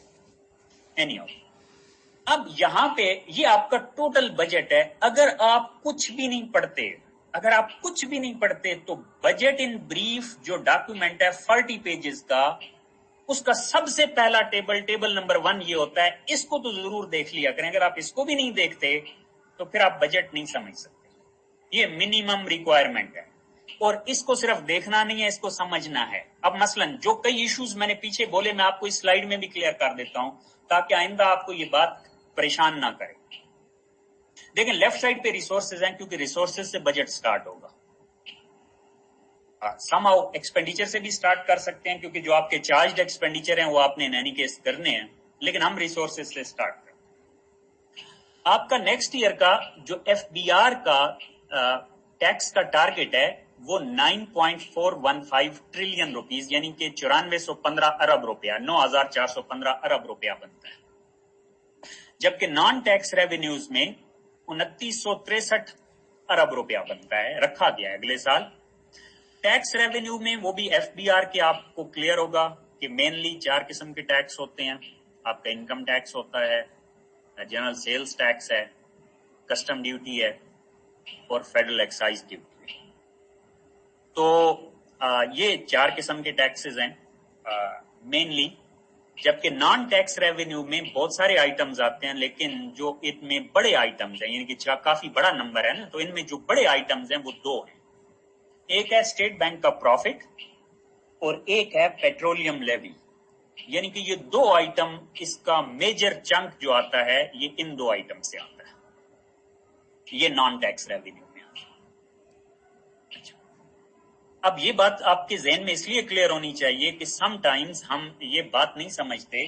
ہم مثلا انٹرسٹ ریٹ سے ریلیٹڈ اسٹیٹ بینک کا پروفٹ ہے، اسٹیٹ بینک کا پروفٹ گورنمنٹ کا نان ٹیکس ریونیو ہے. تو جب تک یہ چین ہم اپنا کلیئر نہیں کرتے دماغ میں، ہم بہت ساری چیزیں آئسولیشن میں دیکھ کے غلطی کرتے ہیں. اس کا مطلب ہے جو فیڈرل گورنمنٹ کے پاس گراس ریونیو ریسیٹس آتے ہیں وہ تقریباً 12 ٹریلین روپیز کے ہیں نیکسٹ ایئر. لیکن آپ کو پتا ہے کہ آپ کا ایک NFC ہوتا ہے، نیشنل فائنانس کمیشن، جس کا ایوارڈ جو ہے وہ ڈٹرمن کرتا ہے کہ ہاریزونٹل اور ورٹیکل ڈسٹریبیوشن کیسے ہوگی آپ کے ریسورسز کی. اب ورٹیکل ڈسٹریبیوشن میں ہم نے اس 12 ٹریلین کو تقسیم کرنا ہے فیڈرل گورنمنٹ میں اور پروونشل گورنمنٹ میں، اور پھر جو پروونشل گورنمنٹ کا حصہ بنے گا اس کو ہاریزونٹلی 4 صوبوں میں تقسیم کرنا ہے. تو یہ 42.5% جو ہے یہ فیڈرل گورنمنٹ کا بنتا ہے، 41.5، یعنی کہ آپ رفلی کہہ سکتے ہیں کہ 42 اور 58. 42.5% فیڈرل گورنمنٹ کا بنے گا اور 57.2% پروونشل گورنمنٹس کا بنے گا. اور پھر پروونشل گورنمنٹس کے اندر جو تقسیم ہے وہ پھر ایک فارمولا کی بیس پہ ہوتی ہے جس کے 4 انڈیکیٹرز ہیں، ٹھیک ہے نا، وہ اس کی ڈیٹیل الگ ہے NFC کی. لیکن اینی ہاؤ، چونکہ ہم تو ورٹیکل ڈسٹریبیوشن دیکھ رہے ہیں، تو چونکہ جو 57.5% جائے گا پروونسز کو، وہ بنتا ہے 5,399 ارب روپیہ، اور جو فیڈرل گورنمنٹ کے پاس بچ جائے گا وہ تقریباً 7 ٹریلین ہے، یعنی کہ 6.979 ٹریلین روپیز. یہاں سے آپ کو ایک کنفیوژن ہوگی کہ جب پروونسز کا شیئر زیادہ ہے تو نمبر میں وہ کم کیوں آ رہا ہے. اس کی وجہ یہ ہے کہ جو پروونسز کا شیئر ہوتا ہے وہ آپ کے ٹیکس ریونیو میں ہوتا ہے، نان ٹیکس ریونیو میں نہیں ہوتا. ٹھیک ہے، ہاں نان ٹیکس ریونیو میں ایک مائنر شیئرز ہوتے ہیں، الگ سے شیئرز ہوتے ہیں، لیکن جو مین فارمولا میں آپ کو بتا رہا ہوں 42.5 اور 57.5، وہ جو ڈسٹریبیوشن فارمولا NFC ایوارڈ کے مطابق ہے وہ ہوتا ہے آپ کے ٹیکسز میں سے. اور یہ ٹیکسز بھی سارے نہیں، مینلی ٹیکسز ہوتے ہیں، لیکن سارے کے سارے 100% نہیں ہوتے. آپ کو ایک رف سا آئیڈیا دے سکتا ہوں کہ آپ کا ہو سکتا ہے 9.4 ٹریلین ہے تو 9 ٹریلین ہو سکتا ہے اس ڈیویزیبل پول میں ہو، ایگزیکٹ نمبر بھی ہم لے سکتے ہیں، لیکن یہ 2963 ڈسٹریبیوشن میں نہیں آئے گا. ہاں اس کا کچھ پارٹ ڈسٹریبیوشن میں آتا ہے، وہ اسٹریٹ ٹرانسفرز کہلاتی ہیں، جیسے رائلٹی ہے آپ کے کروڈ آئل کے اوپر، نیچرل گیس کے اوپر، وہ ساری اسی سے پے ہوتی ہیں صوبوں کو، وہ الگ ہے، لیکن وہ نمبر بڑا نہیں ہوتا. یعنی کہ میجر چنک جو ہے وہ آتا ہے اس میں سے. یہ جو 5.399 اس میں وہ جو ڈیویزیبل پول ٹیکسز والا بھی شامل ہے اور جو آپ کے نان ٹیکس ریونیو میں اسٹریٹ ٹرانسفرز ہیں وہ بھی شامل ہیں. تو یہ ملا کے 5.399 ٹریلین روپیز بنتا ہے. تو فیڈرل گورنمنٹ کے پاس 6.979، جس کو آپ کہہ سکتے ہیں کہ یہ 7 ٹریلین روپیز بنا. ٹیکنیکلی یہاں پہ جو بجٹ ہے وہ اینڈ ہو گیا میرے نزدیک، اس لیے کہ اگر آپ رائٹ سائڈ پہ دیکھیں تو آپ کی کرنٹ ایکسپینڈیچر تو بہت بڑا نمبر ہے. آپ صرف انٹرسٹ پیمنٹس کو دیکھ لیں، 7,303 ارب روپیہ. اس میں فارن انٹرسٹ پیمنٹس بھی شامل ہیں اور ڈومیسٹک انٹرسٹ پیمنٹس بھی شامل ہیں. آپ نے دیکھا تھا نا کوئی 6 ٹریلین کے قریب ڈومیسٹک بن رہا تھا، تو یہ باقی فارن والا بھی ڈال لیں تو یہ ٹوٹل 7,303 صرف انٹرسٹ پیمنٹس ہیں. اب یہ ری پیمنٹ آف لون نہیں ہے. اب ذرا یہاں پہ بھی بات سمجھیں کہ فائنانس منسٹر کی سپیچ میں 48 ٹریلین کیوں نہیں آیا، 14 ٹریلین کیوں آیا؟ کیونکہ یہاں ہم انٹرسٹ پیمنٹس تو ڈال رہے ہیں، یہاں ہم ری پیمنٹ آف لون نہیں ڈال رہے ایکسپینڈیچر. بات سمجھ آ رہی؟ سب سے بڑے نمبر ہی وہی تھے. 29 ٹریلین تو صرف ہم نے ڈومیسٹک ڈیٹ واپس کرنا ہے، حصہ وہ یہاں نمبر ہی نہیں آیا. بات سمجھ آ گئی؟ اب تو 7.3 ट्रिलियन जब आपकी इंटरेस्ट पेमेंट्स हों और 6.9 ट्रिलियन फेडरल गवर्नमेंट के कुल रिसोर्सेज हों, तो बजट तो यहीं पे खत्म हो गया। आगे इसमें हम जो भी करेंगे आप खुद ही ज़हन में रखें कि वो सब लोन है। अब आप सरकारी मुलाजमीन की तनख्वाहें 35% बढ़ाएं या 5% बढ़ाएं, बहरहाल वो लोन है, या 100% बढ़ा दें। और ये आपके ज़हन में होना चाहिए, जब आपकी इंटरेस्ट पेमेंट से आपके जो नेट रिसोर्सेज हैं वही कम है, तो इसका मतलब ये है कि जो भी इसके अलावा एक्सपेंडिचर हैं, हत्ता कि जो डिफेंस एक्सपेंडिचर की हम बात करते हैं, वो भी ये सब लोन से आते हैं, क्योंकि इंटरेस्ट पेमेंट चार्ज्ड एक्सपेंडिचर है, सबसे पहले वो पे होंगे, और जब वो पे होंगे तो उतना तो हमारे कुल रिसोर्सेज ही नहीं है। अब सवाल ये है कि फिर हम सिविल गवर्नमेंट कहां से चलाएं, हम मिलिट्री जो एस्टैब्लिशमेंट है उसको कहां से चलाएं, डिफेंस अफेयर्स कहां से चलेंगे, एजुकेशन को कहां से लोन देंगे, हायर एजुकेशन कमीशन कहां से पैसे ले, सब्सिडीज कहां से दें, हमारे जो पब्लिक सेक्टर इंटरप्राइजेज हैं उनको बहुत सारे लोन चाहिए होते हैं, वो कहां से दें, हमारे डेवलपमेंट बजट कहां से आएगा, वो यहां से स्टार्ट होता है। ये जो आपका नेट रेवेन्यू रिसीट से नीचे आ रहा है। अब यहां पे समझें, सबसे पहले आ रहा है नॉन बैंक बोरोइंग, ये मेनली आपके नेशनल सेविंग स्कीम से आता है, ये तकरीबन 1.9 यानी कि 2 ट्रिलियन के करीब यही रुपया आएगा यहां से। अब देखें वो नेट एक्सटर्नल रिसीट्स, अगर आप और कहीं से भी ना समझें, वो जो कंफ्यूजन थी कि हमने इतनी बड़ी एक्सटर्नल पेमेंट्स करनी है, तो आप ये सिर्फ ये एक हेड देख लें, इसके साथ लिखा हुआ है नेट एक्सटर्नल रिसीट्स, और ये आ रहा है 2.7 ट्रिलियन रुपीस, और ये पॉजिटिव नंबर असेंबली में एज अ बिल प्रेजेंट होता है, जिसको मनी बिल कहते हैं। ये नेशनल असेंबली में प्रेजेंट होता है, सेनेट में नहीं हो सकता, और ये आर्टिकल 73 है कॉन्स्टिट्यूशन का जो मनी बिल से डील करता है। अब इशू में मैंने चूंकि इसको लिख दिया है, तो मैं आपको मेन इशू की तरफ आता हूं, बजाय इसके कि मैं पूरी डिटेल समझाऊं। हमारा प्रोसीजर ये है, या कॉन्स्टिट्यूशनल रिक्वायरमेंट का कई जगह पे ये है, और कहीं कहीं पे प्रोसीजर यानी कि नेशनल असेंबली के रूल्स ऑफ प्रोसीजर और सेनेट के रूल्स ऑफ प्रोसीजर जो कहते हैं, उन सबको मैं मिला के बात करूं तो वो ये है कि नेशनल असेंबली के फ्लोर पे बजट पेश होगा, 2 दिन डिस्कशन नहीं होगी, फिर 14 डेज के अंदर डिस्कशन होगी, उस डिस्कशन के बाद जो है वो उस 14 डेज के दरमियान सेनेट में भी एक कॉपी जाएगी बजट की, सेनेट भी इसको डिस्कस करेगा, और फिर सेनेट अपनी सजेशंस देगा नेशनल असेंबली को। नेशनल असेंबली के लिए कोई बाइंडिंग नहीं है कि वो सेनेट की सजेशंस को इनकॉर्पोरेट करे, वो सजेशंस हैं वो इनकॉर्पोरेट कर भी सकती है नेशनल असेंबली और नहीं भी कर सकती। इसके बाद जो है वो बजट जो है अप्रूव होता है, और अप्रूव होने के बाद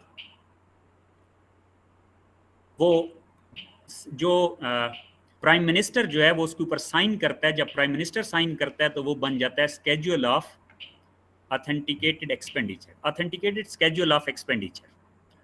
उसके मुताबिक वो बाय लॉ वो डॉक्यूमेंट है जिसके मुताबिक गवर्नमेंट के इदारे स्पेंड कर सकते हैं। अदरवाइज बाय कॉन्स्टिट्यूशन गवर्नमेंट का कोई इदारा उस स्केड्यूल के अलावा स्पेंड नहीं कर सकता। अच्छा, अब मेरा जो पॉइंट था वो मैंने आपको ये समझाना था कि जो आपके सेनेट के अंदर डिस्कशन है वो मैंने पॉइंट बोला कि according to constitution that is not binding for national assembly to incorporate those suggestions, ये ज़हन में रखिए। अब इशू क्या है इसमें? इशू ये है कि हमारा जो इलेक्टोरल प्रोसीजर है, आप उसके मुताबिक थोड़ा सा ज़हन में रखें तो आपको बड़ा क्लियर हो जाएगा कि हमारे यहाँ बजट के ऊपर जो हेल्दी डिस्कशन है वो रिलेटिवली बेहतर सेनेट के अंदर हो सकती है नेशनल असेंबली के मुकाबले में। लेकिन हमारे कॉन्स्टिट्यूशन में ये है कि नेशनल असेंबली उन सजेशंस को इनकॉर्पोरेट कर भी सकती है बजट के अंदर और नहीं भी कर सकती। तो ये चीज़ जो है ये हमें थोड़ी हाईलाइट करने की ज़रूरत है, क्योंकि अगर सेनेट की हेल्दी डिस्कशन हो और वो incorporate at the end now, अब ये ज़रूरी नहीं है कि नेशनल असेंबली नहीं इनकॉर्पोरेट करती, लेकिन बाय फोर्स कर ज़रूरी नहीं है उसके लिए करना। तो सेनेट की हेल्दी डिस्कशन तभी फ्रूटफुल होगी जब नेशनल असेंबली उसको इनकॉर्पोरेट करे। तो ये एक प्रॉब्लम है, ये एक इशू है जिसको हाईलाइट किया जा सकता है। फिर इसके अलावा हमारा एक पब्लिक फाइनेंस मैनेजमेंट एक्ट है, PFM एक्ट जिसको कहते हैं, जो 2019 में आया और उसके बाद इसमें अमेंडमेंट्स भी हुई हैं। इस साल भी एक बड़ी इंपॉर्टेंट अमेंडमेंट हुई है, वो मैं आपसे डिस्कस करूंगा।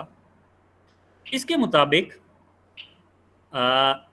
एक बजट स्ट्रैटेजी पेपर है जो government of Pakistan, federal government को जो है वो कैबिनेट से अप्रूव करवा के लोगों के सामने प्लेस करना है वेबसाइट के ऊपर, यानी कि वो पार्लियामेंटेरियंस के लिए भी एक्सेसिबल होना चाहिए, वो लोगों के लिए भी, आम पब्लिक के लिए भी एक्सेसिबल होना चाहिए। ठीक है। अब ये बजट स्ट्रैटेजी पेपर जो आपका पीएफएम एक्ट है, अच्छा ये बजट स्ट्रैटेजी पेपर मैंने आज भी आपको कहा था ये इकोनॉमिस्ट के लिए ज़रूरी है। इस साल का अगर आप बीएसपी देखें तो ये टोटल 12 पेजेस का है। इसमें जो गवर्नमेंट की स्पेंडिंग प्रायोरिटीज़ हैं वो होती हैं, और जो प्रोजेक्शंस हैं मैक्रो इकोनॉमिक फोरकास्ट और फिस्कल प्रोजेक्शन, ये दोनों उसके अंदर होती हैं। अब आपका पीएफएम एक्ट जो कि असेंबली ने पास किया है, एक्ट ऑफ पार्लियामेंट है, उसको हम उसके अंदर ये कहा गया है कि 15 अप्रैल में आपने वो बजट स्ट्रैटेजी पेपर अप्रूव करके कैबिनेट से आपने प्लेस करना है, कहाँ पे, मिनिस्ट्री ऑफ फाइनेंस की वेबसाइट पे। और फिर जो फाइनेंस मिनिस्टर है वो स्टैंडिंग कमेटीज से डिस्कस करेगा। फाइनेंस और रेवेन्यू की जो स्टैंडिंग कमेटीज होती हैं नेशनल असेंबली की और सेनेट की, अगर आप पार्लियामेंट की बात करते हैं ना, तो पार्लियामेंट में जो पावरफुल रोल होता है वो स्टैंडिंग कमेटीज का होता है। वो सेनेट में भी हैं और नेशनल असेंबली में भी हैं। तो जो स्टैंडिंग कमेटीज हैं फाइनेंस की और रेवेन्यू की, वो उनको फाइनेंस मिनिस्टर उनसे डिस्कस करेगा, कैबिनेट अप्रूव करेगी, और फिर अब इसमें इशू क्या है? ये तो ठीक हो गया, 15 अप्रैल को ये गवर्नमेंट ने लाजमी प्लेस करना है बाय लॉ। इशू क्या है? इशू ये है कि 15 April is too late. Budget cycle आपका शुरू होता है पिछले साल अक्टूबर में, और बजट स्ट्रेटजी पेपर जिसने प्रायोरिटीज बतानी है वो आएगा 15 अप्रैल को। तो इसका मतलब है बजट जो बजट का साइकिल है वो तो खुद उससे तकरीबन 6 महीने पहले शुरू हो चुका है। तो हमारी सजेशन ये है कि ये जनवरी या एट मोस्ट फरवरी में जाना चाहिए। आगे चल के मैं आपको बताऊंगा कि आगे मैं थोड़ी देर बाद बताता हूं कि साथ हुआ क्या है। दूसरी बात, इसके साथ एक छोटा सा पॉइंट लिख दिया गया है कि this deadline can be extended only in extreme situation, यानी कि ये 15 अप्रैल की डेडलाइन भी जो है ये आप रिलैक्स कर सकते हैं, एक्सटेंड कर सकते हैं अगर आपकी कंट्री में एक्सट्रीम सिचुएशन होगी। ये एक दूसरा प्रॉब्लम है कि देखें, अब एक्सट्रीम सिचुएशन को हम डिफाइन नहीं कर सकते क्योंकि लिखा हुआ नहीं है एक्ट के अंदर। अब एक्सट्रीम सिचुएशन आपको इसको कहेंगे, क्या बजट बनाने वाले अगर तैयार ना हो तो क्या ये भी एक्सट्रीम सिचुएशन होगी? या जंग लग जाए खुदा ना खास्ता तो उसको आप एक्सट्रीम सिचुएशन कहेंगे? तो पहले तो 15 अप्रैल लेट है, फिर 15 अप्रैल की जो डेडलाइन है, क्योंकि देखिए समझें, बजट स्ट्रैटेजी पेपर से बजट डिराइव होगा, तो स्ट्रैटेजी पेपर जो है वो इतना लेट आएगा तो बजट बनाने का टाइम क्या है उसके बाद, और एक्चुअली बजट उससे पहले बनना शुरू हो जाता है। फिर उसके बाद आप कह रहे हैं कि एक्सट्रीम सिचुएशन में ये रिलैक्स हो सकता है, ये भी प्रॉब्लम है कि ये डिफाइन नहीं है। तो इसका मतलब है इसमें अमेंडमेंट होनी चाहिए, क्योंकि हमको ये नहीं कह रहे कि क्रिटिसाइज नहीं कर रहे कॉन्स्टिट्यूशन को या एक्ट ऑफ पार्लियामेंट को, हम उसमें इम्प्रूवमेंट सजेस्ट कर रहे हैं। तो अमेंडमेंट्स इसीलिए होती हैं इम्प्रूवमेंट के लिए। अच्छा, आप हैरान होंगे कि मैं आपको प्रॉब्लम ये बता रहा हूं कि ये 15 अप्रैल है, इस साल आपको पता है क्या अमेंडमेंट हुई है इसमें? अब अमेंडमेंट होनी क्या चाहिए थी कि इसको 15 जनवरी कर दें या एट मोस्ट 15 फरवरी कर दें। इस साल अमेंडमेंट ये हुई है इस एक्ट में कि 15 अप्रैल की बजाय इसकी डेडलाइन है 10 मई। अब आप मुझे ये बताएं कि 10 मई पे बजट स्ट्रैटेजी पेपर अगर आएगा और 10 जून को आप बजट प्रेजेंट करेंगे और बजट बनना शुरू हो जाए अक्टूबर से, तो 10 मई को बजट स्ट्रैटेजी पेपर आने का फायदा क्या है? ये बात समझ गए? इशू समझ आ गया आपको? अब आगे चले। फिर हमारा एक और एक्ट ऑफ पार्लियामेंट है, fiscal responsibility and debt limitation act 2005, जिसके मुताबिक ये है कि जो आपका फिस्कल डेफिसिट है एक्सक्लूडिंग फॉरेन ग्रांट्स, वो 3.5% ऑफ जीडीपी होना चाहिए, और जो आपका डेट है वो इनिशियली 60% ऑफ जीडीपी होना चाहिए और फिर उसमें ग्रेजुअली कमी आती जाए, तो 2022-23 तक जो उस एक्ट के मुताबिक नंबर बनता है वो बनता है 57.5, यानी कि according to act of parliament हमारा जो डेट टू जीडीपी रेशो होना चाहिए, public debt to GDP ratio, वो 57.5% होना चाहिए। अब इसमें क्या प्रॉब्लम है? प्रॉब्लम ये है कि ये नंबर किस रिसर्च से आए हैं? क्या हमारे लिए ऑप्टिमल नंबर 3.5 है? और क्या हमारा डेट का जो ऑप्टिमल नंबर है वो 57.5 है? इसके पीछे क्या रिसर्च है? इसके पीछे क्या लॉजिक है? और हम तो देख रहे हैं कि ये हमेशा वायलेट होता है। तो अगर एक्ट वायलेशन के लिए बनाना है तो फिर तो कोई नंबर भी लिख सकते हैं।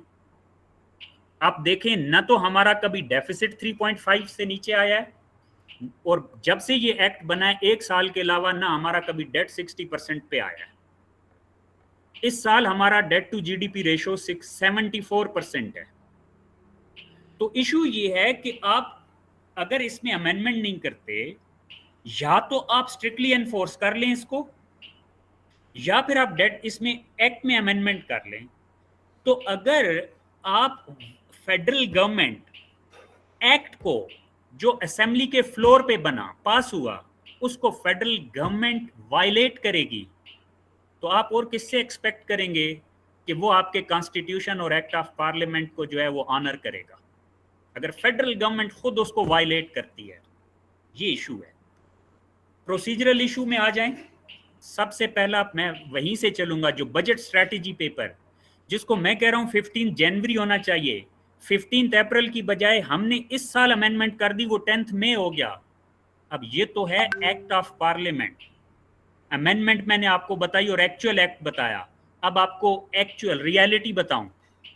इस साल आपको पता है बजट स्ट्रैटेजी पेपर कब आपकी मिनिस्ट्री ऑफ फाइनेंस की वेबसाइट पे प्लेस हुआ? 13 या 14 जून को। एक्ट कहता है 15 अप्रैल, और बजट स्ट्रैटेजी पेपर वेबसाइट पे प्लेस होता है 13 या 14 जून को, और 9 जून को तो आपका बजट प्रेजेंट हो गया था। बजट स्ट्रैटेजी पेपर होता है कि भाई आपने इस तरह बजट बनाना है और ये हमारी स्ट्रैटेजी है, और हम लोग, हम इकोनॉमिस्ट, आम आवाम, पार्लियामेंटेरियंस, उन सारों ने बजट स्ट्रैटेजी पेपर देख के गवर्नमेंट को बताना है कि आपकी प्रायोरिटीज ठीक नहीं है, इनमें इस तरह चेंज लाएं। तो बजट के 3 दिन के बाद बजट स्ट्रैटेजी पेपर हमें मिल रहा है, हम उसमें क्या चेंज सजेस्ट करें?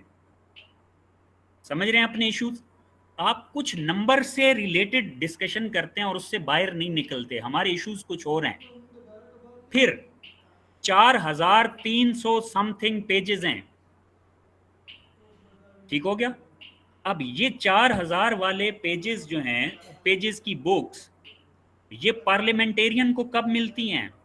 ये पार्लियामेंटेरियन को मिलती हैं उस दिन जिस दिन असेंबली के फ्लोर पे बजट प्रेजेंट होता है। 14 डेज हैं असेंबली में डिस्कशन के। अगर एक, मैं तो खुद फिस्कल पॉलिसी का एक्सपर्ट नहीं हूं, एक फिस्कल पॉलिसी का एक्सपर्ट भी अगर उन 4000 पेजेस वाले 12 डॉक्यूमेंट को पढ़ना चाहे तो 14 दिन में शायद ना पढ़ सके। तो हमारे पार्लियामेंटेरियन से आप क्या एक्सपेक्ट करेंगे कि वो 14 दिन में सारे पढ़ के उसके ऊपर हेल्दी डिबेट करेंगे? इम्पॉसिबल। फिर एक्सेस एंड सप्ली, हमारा एक प्रोसीजर ये है जो कि अगेन कॉन्स्टिट्यूशन में इजाजत है उसकी, लेकिन उसका हम गलत यूज करते हैं, मिस यूज करते हैं, और वो होता है excess and supplementary demand for grants. ये होता है कि आप बजट जितना अप्रूव हुआ उससे ज्यादा स्पेंड कर लें, या किसी ऐसे हेड के लिए, अब ये होते तो एक्सट्रीम सिचुएशंस के लिए, लेकिन हम उसे मिस यूज करते हैं, या किसी आइटम के लिए बजट में पैसे नहीं रखे गए और इमरजेंसी में उसमें पैसे स्पेंड करने पड़ गए, जबकि मैंने आपको कहा कि बाय लॉ जो स्केड्यूल ऑफ ऑथेंटिकेटेड एक्सपेंडिचर है उसके अलावा गवर्नमेंट स्पेंड कर ही नहीं सकती। तो फिर आपको कॉन्स्टिट्यूशन ने अलाउ किया फेडरल गवर्नमेंट को कि वो ये करे कि पहले स्पेंड कर ले कुछ जो अमाउंट इमरजेंसी में करनी पड़े, और बाद में उसकी अप्रूवल ले ले असेंबली से, यानी कि असेंबली से अप्रूवल बहरहाल लेनी है लेकिन बाद में ले ले। हमने उसकी प्रोसीजरल इशू हमारा क्या है कि हमने उसकी ये रूटीन बना ली है कि जब अगले साल का बजट आता है तो हम उसमें पिछले साल की एक्सेस और सप्लीमेंट्री डिमांड फॉर ग्रांट को भी रख देते हैं। अब अगले साल के बजट डिस्कस हो रहे होते हैं, पिछले को कोई देखता ही नहीं है और बगैर देखे अप्रूव हो जाता है, यूं समझें। تو ہم مس یوز کرتے ہیں. اسی طریقے سے جو P S D P projects ہیں, اب میڈم یہاں پہ ہیں موجود, تو وہ تو پروجیکٹ پلاننگ پڑھاتی ہیں اور بہت سارے اسٹوڈنٹس نے ان سے پڑھا ہوگا. کوئی پروجیکٹ بغیر فیزیبلٹی اسٹڈی کے بھی کیا جا سکتا ہے اپروو, اور اگر آپ کیا جائے تو اس کے کیا ریزلٹس نکلیں گے آپ خود سمجھ سکتے ہیں. تو ہمارے P S D P projects جو ہیں انفارچونیٹلی وہ پولیٹیکل بیسڈ ہوتے ہیں, یعنی کہ پالیٹیشنز, اور پالیٹیشنز کے اندر بھی رینکنگ ہے, جتنا پاورفل پالیٹیشین ہے اسی حساب سے P S D P project میں اس کی اپروول ہو سکتی ہے. تو جو آپ کے بیسک فیزیبلٹی اسٹڈی ہے وہ نہیں ہوتی اکثر پروجیکٹس کی. میں آپ کو اگزامپل دیتا ہوں کہ اس سال, چونکہ ہم آج کی بات کر رہے ہیں, اس سال پرائم منسٹر کی طرف سے جو پروجیکٹس تھے ان میں سے اکثر کی فیزیبلٹی اسٹڈی نہیں تھی, اور وہ بعد میں بنائی گئی. پروجیکٹس پہلے آ جاتے ہیں اور فیزیبلٹی اسٹڈیز بعد میں ہوتی ہیں. تو پھر آپ کبھی میننگ فل پلاننگ کر سکتے ہیں؟ امپاسبل. اسی طریقے سے ایک اور ایشو آپ کو بتاؤں کہ ایک چیز ہوتی ہے, اب یہ وہ چیز ہے جو ہم نہ اکنامکس والے دیکھتے ہیں نہ ہمارے پارلیمنٹیرینز دیکھتے ہیں. ایک بجٹ ڈاکیومنٹ ہوتا ہے performance based budget, medium term performance based budget. اس میں بجٹ اس طریقے سے دیا گیا ہے کہ ہر ادارہ کہتا ہے کہ مجھے اتنے پیسے چاہیے, ایچ ای سی کہتا ہے کہ مجھے اتنے پیسے چاہیے اس سال کے لیے, تو وہ ساتھ بتاتا ہے کہ کیوں چاہیے, اپنے ٹارگٹس بتاتا ہے, اپنے پرفارمنس بیسڈ کرائٹیریا بتاتا ہے, آؤٹ پٹ بتاتا ہے, آؤٹ کمز بتاتا ہے. بات سمجھ رہے ہیں؟ آج تک میں نے اکانومسٹ کے گروپس میں یہ نہیں ڈسکشن دیکھی کہ بھائی ذرا یہ تو کھول کے دیکھ لیں کہ ایچ ای سی, ہم تو اس پہ تو رو رہے ہوتے ہیں کہ ایچ ای سی کو اتنے پیسے ملے اور اتنے نہیں ملے, یہ بھی تو دیکھیں کہ ایچ ای سی کو جو پیسے ملے اس نے جو کہا تھا ڈیمانڈ کرتے ہوئے کہ میں اس کے بدلے یہ پروڈیوس کروں گا, کوئی ایک بھی اس میں سے ٹارگٹ اچیو ہوا ہے؟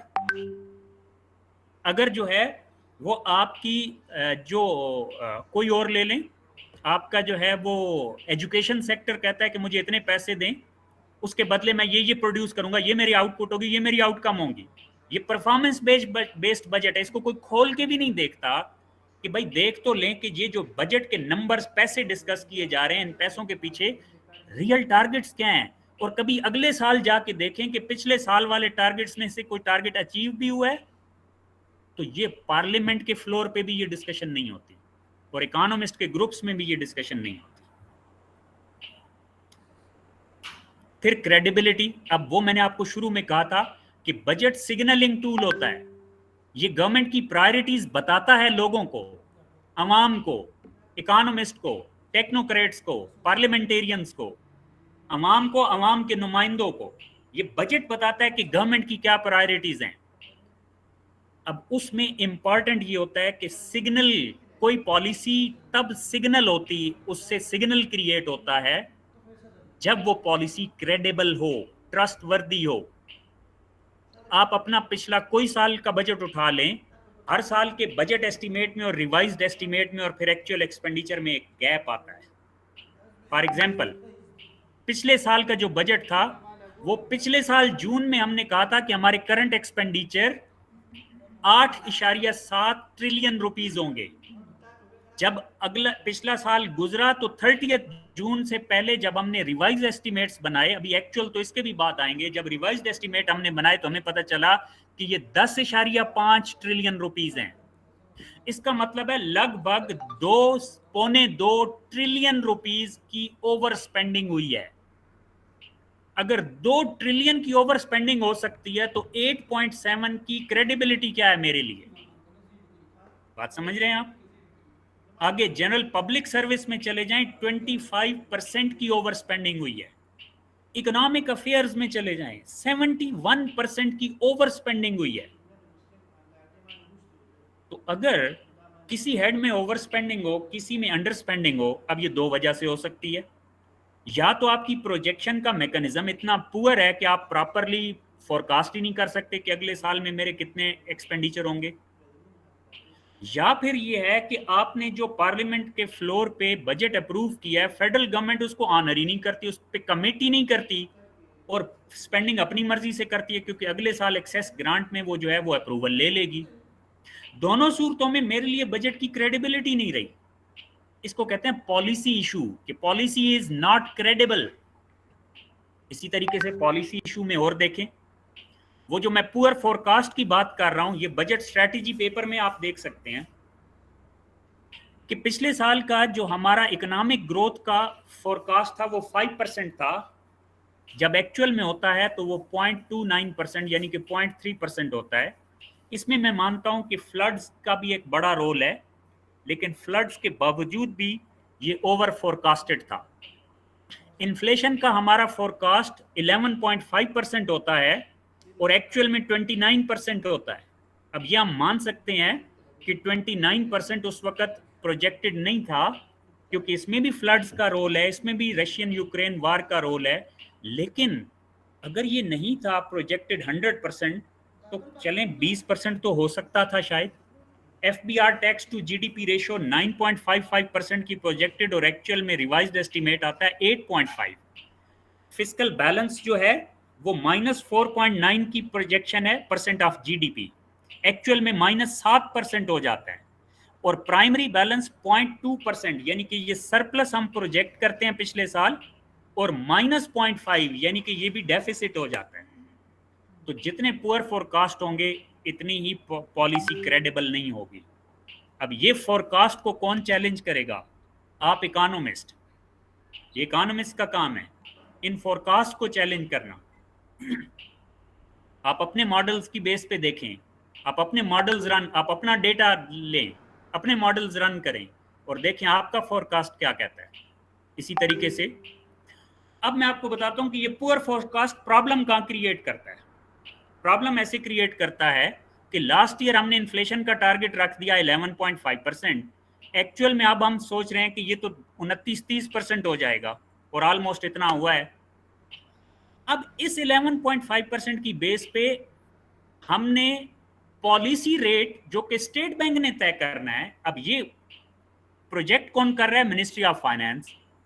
तय करना है स्टेट बैंक ने, इसलिए ये प्रोजेक्शन है। लेकिन जाहिर है चूंकि इन्फ्लेशन की बेस पे प्रोजेक्शन होती है तो मिनिस्ट्री ने तो क्या कर लिया, 12% फोरकास्ट कर लिया। अब एक्चुअल जब आता है साल तो पता चलता है ये तो एवरेज 18% हो गया, जो कि आजकल 22% है, लेकिन एवरेज पे 18% हुआ। जो हमारी last year next external borrowing थी वो 1.6 ट्रिलियन रुपीस की थी, एक्चुअल में 1.3 ट्रिलियन होती है।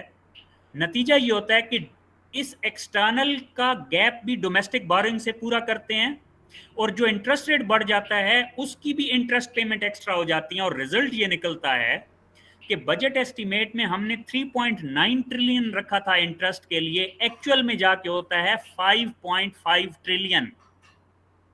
सारी फोरकास्टिंग, सारी प्लानिंग दरी की दरी रह गई। 4 ट्रिलियन आप कहें होगा हमारा इंटरेस्ट एक्सपेंडिचर, और 5.5 ट्रिलियन रुपीस के एक्सपेंडिचर हो जाएं एक्चुअल में। जाहिर है मजबूरी है, लेकिन इसमें हमारी क्रेडिबिलिटी का सवाल है और उसके पीछे पुअर फोरकास्ट है। अच्छा, फिर NFC का इशू है, मैं इस पे अभी नहीं जाता क्योंकि वो डिस्कशन हमारी लंबी हो रही है। ऑलमोस्ट मैं IMF से पहले लास्ट इशू पे आता हूँ। IMF में ज़्यादा बात नहीं करूँगा, मैं क्विकली आपको समराइज कर दूंगा। अब ये चूंकि अभी अभी इंटरेस्ट रेट की मैंने बात की तो इस पे भी थोड़ा सा मॉनेटरी इशू भी साथ ले आए। ये मेरा 5th इशू है। देखें, पिछले साल आपको पता है कि जो रिवाइज्ड एस्टीमेट्स आए हैं जून में, उसके मुताबिक जो नेट फेडरल रिसोर्सेज हैं, जिसका मतलब है जो हुकूमत की आमदनी है, नेट फेडरल इनकम है, सिर्फ इंटरेस्ट पेमेंट्स उसका पता है कितने परसेंट है? 118%। यानी कि 100 रुपया हुकूमत को मिलेगा और 118 रुपए हुकूमत ने सिर्फ इंटरेस्ट पेमेंट्स करनी है, बाकी सारा बजट साइड पे। अब ये तो 118 रिवाइज्ड एस्टीमेट है। जब बजट बनाया गया उस वक्त भी ये 78% तो था पिछले साल। अब ये जो 78% से 118% हुआ है, इसके पीछे 2 रीजंस हैं। एक तो ये है कि जो एक्सटर्नल डेट के बारे में, एक्सटर्नल इनफ्लोज के बारे में हमारा फोरकास्ट है वो गलत साबित हुआ और हमें बाहर से कम पैसा मिला, नतीजतन हमें डोमेस्टिक मार्केट से ज्यादा बारो करना पड़ा। और याद रखें, डोमेस्टिक डेट जो होता है वो ज्यादा कॉस्टली होता है एक्सटर्नल डेट से। तो नतीजा ये हुआ कि हमारा जो है वो पॉलिसी रेट भी 7% से 22% पे चला गया, एक्सटर्नल फाइनेंसिंग भी कम हो गई, तो नतीजतन हमारा जो है वो एक्सटर्नल डेट बहुत ज्यादा हो गया। अब सवाल ये है कि हमने इंटरेस्ट रेट इतना क्यों बढ़ाया अगर हमारे गवर्नमेंट के इतने ही प्रॉब्लम्स क्रिएट हो गए इससे, तो 22% तक हम इंटरेस्ट रेट क्यों ले गए? उसके पीछे हमारा अगेन एक एक्ट ऑफ पार्लियामेंट है।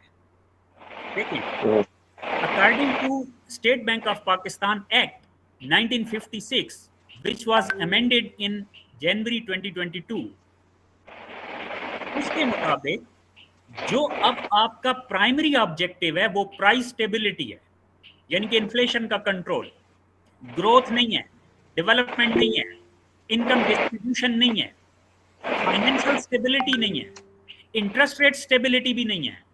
प्राइम कंसर्न, ये अब मैं आपको एक्ट ऑफ पार्लियामेंट पढ़ के सुना रहा हूं, मैंने इसमें चेंज भी नहीं किया, कुछ कलर मैंने चेंज किया। ये जो 4B है, 4B,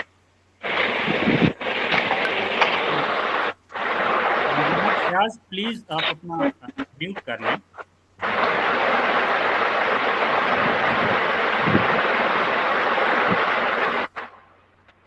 या असनात आप कर दें, मोहम्मद फयाज को म्यूट कर दें।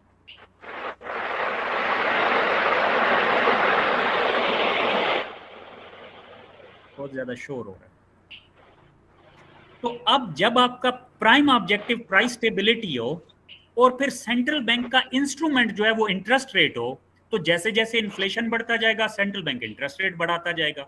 अब इसके ऊपर लंबी डिबेट, ऐसा होना चाहिए नहीं होना चाहिए, लेकिन मैं आपको बता रहा हूं कि क्यों ऐसा हुआ। हमारी ये अप्रोच हमेशा से नहीं थी। जब 2021-22 में ये एसबीपी का एक्ट अमेंड हुआ, उससे पहले ये अप्रोच नहीं थी, ये अप्रोच उसके बाद हो गई, लेकिन बहरहाल ये अप्रोच है। पुरानी अप्रोच जो है वो और थी। फिर इसी एक्ट के मुताबिक एक इशू ये भी है कि हमने कहा कि जो स्टेट बैंक ऑफ पाकिस्तान है, वो मैंने आपको पीछे बताया था ना, नॉन टैक्स रेवेन्यू में एक बड़ा आइटम स्टेट बैंक का प्रॉफिट है। तो वो स्टेट बैंक का प्रॉफिट जब गवर्नमेंट को मिलता है, तो अब उसके अंदर एक्ट में ये तरमीम हो गई है कि जब तक स्टेट बैंक ऑफ पाकिस्तान की जो टोटल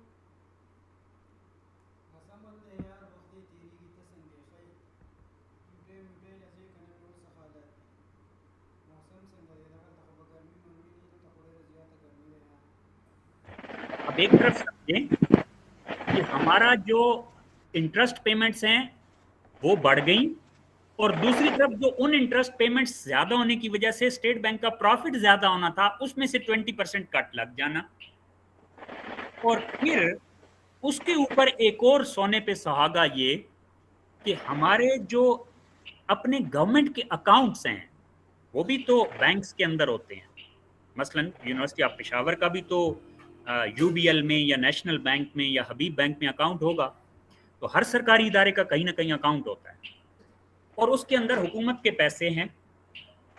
अब जो हुकूमत के पैसे हैं उस कितनी अमाउंट में है जरा ये समझना है आपने। ये मार्च 2023 की फिगर है, ये तकरीबन 5 ट्रिलियन रुपीस है,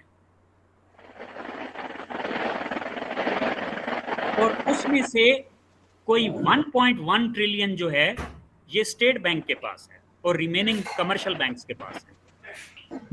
सर एक मिनट आप होल्ड करेंगे? ये मोहम्मद फयाज साहब कोई हैं जी, इनका माइक मुसलसल ऑन है और वो शोर कर रहा है तो आवाज सही नहीं आ रही।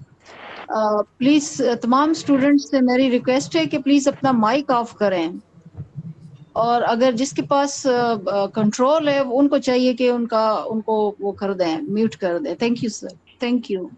ओके, अच्छा, अब ये आपने समझना है कि यहाँ पे भी एक प्रॉब्लम है। प्रॉब्लम ये है कि हम जब एज फेडरल गवर्नमेंट कर्ज लेते हैं, अच्छा आपको ये पता है कि एक्ट की अमेंडमेंट में एक ये चीज भी शामिल है कि अब हुकूमत Pakistan state bank of Pakistan से कर्ज नहीं ले सकती बजट के लिए। कहां से कर्ज लेगी? कमर्शियल बैंक से। नतीजा ये है कि हमें स्टेट बैंक के पास स्पेंडिंग के लिए अपना बैलेंस मेंटेन करना पड़ेगा, जो इस अप्रैल 2023 में 1192 अरब रुपया था। अब ये हुकूमत को अपना बैलेंस मेंटेन करना है, और इसके ऊपर हुकूमत को इंटरेस्ट कितना मिलता है? 0। अब हुकूमत को जो लोन लेना है वो महंगा हो गया, स्टेट बैंक से लोन बंद हो गया, नतीजतन स्टेट बैंक के पास कैश बैलेंस मेंटेन करना पड़ गया और उसके ऊपर इंटरेस्ट भी नहीं मिल रहा। अब जो रिमेनिंग है आपके पास तकरीबन ये बनता है 3.6 या 3.6 के करीब ट्रिलियन, 3.6 ट्रिलियन रुपीस के करीब जो है वो कमर्शियल बैंक्स के पास है। अब उनकी स्टोरी क्या है? उनकी स्टोरी ये है कि वो जो उनका वेटेड एवरेज डिपॉजिट रेट है वो तकरीबन पिछले साल 15% था, और जो उनका टी बिल का रेट है वो 22% था पिछले साल मई के अंदर। मैं मई 18 का फिगर दे रहा हूं, अब इससे भी नंबर बढ़ गया है। और इसी तरीके से जो मनी मार्केट रेपो रेट है वो तकरीबन 21.15% है। अब ये सारे नंबर वो हैं, टी बिल का ऑक्शन रेट ले लें या मनी मार्केट रेट ले लें या आप कोई भी और रेट लेंगे, ये जो मैंने दिए हैं वेटेड एवरेज डिपॉजिट रेट के अलावा, ये सारे वो रेट हैं जिन पे समहाउ कमर्शियल बैंक्स लोन देते हैं। अब ये थोड़ा सा है कि weighted average repo rate directly वो लोन नहीं देता, इस पे स्टेट बैंक कमर्शियल बैंक्स को लोन देता है, लेकिन पॉइंट ये है कि आप इसे बेंचमार्क बता सकते हैं कि 22% से ज्यादा लोन चार्ज करता है कमर्शियल बैंक गवर्नमेंट से, 22% से ज्यादा।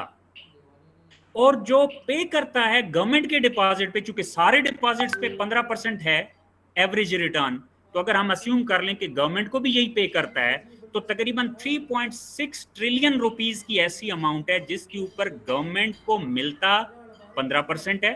और ये 15 भी एग्जैक्ट नहीं होगा, ये तो मैं आपको वेटेड एवरेज की बात कर रहा हूं। जबकि जब गवर्नमेंट उन्हीं बैंक से लोन लेती है तो वो मिलता है 22% से भी ज्यादा। अब ये भी एक प्रॉब्लम है, तो गवर्नमेंट इस तरह के इश्यूज में भी फंस जाती है। अब ये सारे मॉनेटरी और फाइनेंशियल सेक्टर के इश्यूज हैं। लास्टली मैं कोशिश करूंगा 5 मिनट्स के अंदर इसको समराइज करूं कि IMF का एक स्टैंड बाय अरेंजमेंट हुआ है पाकिस्तान के साथ, और अभी स्टाफ लेवल एग्रीमेंट हुआ है, और ये 29 जून की प्रेस रिलीज है IMF की अपनी, जो IMF की वेबसाइट पे है। और ये स्टैंड बाय अरेंजमेंट क्या है?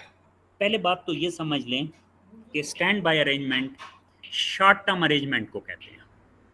अब IMF से जब भी कोई मुल्क लोन लेता है तो एक उसका प्रॉपर प्रोग्राम कहलाता है, जैसे एक्सटेंडेड फंड फैसिलिटी EFF, जो जिस प्रोग्राम में था पाकिस्तान, जो 30 जून को एंड हो गया, जिसका 9th रिव्यू प्रॉब्लम बना रहा हमारे लिए, और उसकी वजह से हम प्रॉब्लम में चले गए, वो था एक्सटेंडेड फंड फैसिलिटी प्रोग्राम। अब ये है हमारे पास स्टैंड बाय अरेंजमेंट। ये SBA शॉर्ट टर्म होता है और मोस्टली ये 1 ईयर का होता है। इसकी रीपेमेंट भी 3.5 से 5 साल के अंदर करनी, यानी 3.5 साल के बाद इसकी रीपेमेंट स्टार्ट हो जाएगी और 5 साल के अंदर रीपेमेंट कंप्लीट हो जाएगी। मोस्टली ये 1 साल की ड्यूरेशन का होता है, जैसे हमारा 9 मंथ का आया है। तो अब ये ऐसी स्टेज पे ये क्यों हुआ? अब इसमें बहुत सारे इश्यूज हैं। एक इशू तो ये है कि ये इस वजह से आया कि अभी चूंकि नई इलेक्टेड गवर्नमेंट नहीं आई, वो आएगी तो वो एक्सटेंडेड फंड फैसिलिटी प्रोग्राम में जा सकती है। हमारे पास इस वक्त जो है ये गवर्नमेंट जा रही है, और इंटरिम गवर्नमेंट जो है वो प्रॉपर नेगोशिएट नहीं कर सकती, IMF के साथ एग्रीमेंट नहीं कर सकती। तो इसका मतलब ये है कि ये एक इंटरिम अरेंजमेंट किया गया है। प्रॉपर प्रोग्राम IMF का इसके बाद आएगा, वो नई गवर्नमेंट आके कर सकती है। अच्छा, ये उसकी चॉइस है, गवर्नमेंट न जाए IMF के पास, लेकिन मोस्ट प्रोबेबली जाएगी। अच्छा, अब ये $3 बिलियन की अप्रॉक्सीमेट अमाउंट है, जो कि हमें इसमें से $1 बिलियन शायद अभी मिल जाना है जुलाई के अंदर ही, और ये मिलेगा तब जब हमारा IMF की बोर्ड मीटिंग में अप्रूव हो जाता है। लेकिन बोर्ड मीटिंग में अमूमन अप्रूव हो जाता है वो जो एग्रीमेंट स्टाफ लेवल की मीटिंग में हो जाए, वो हो चुका है।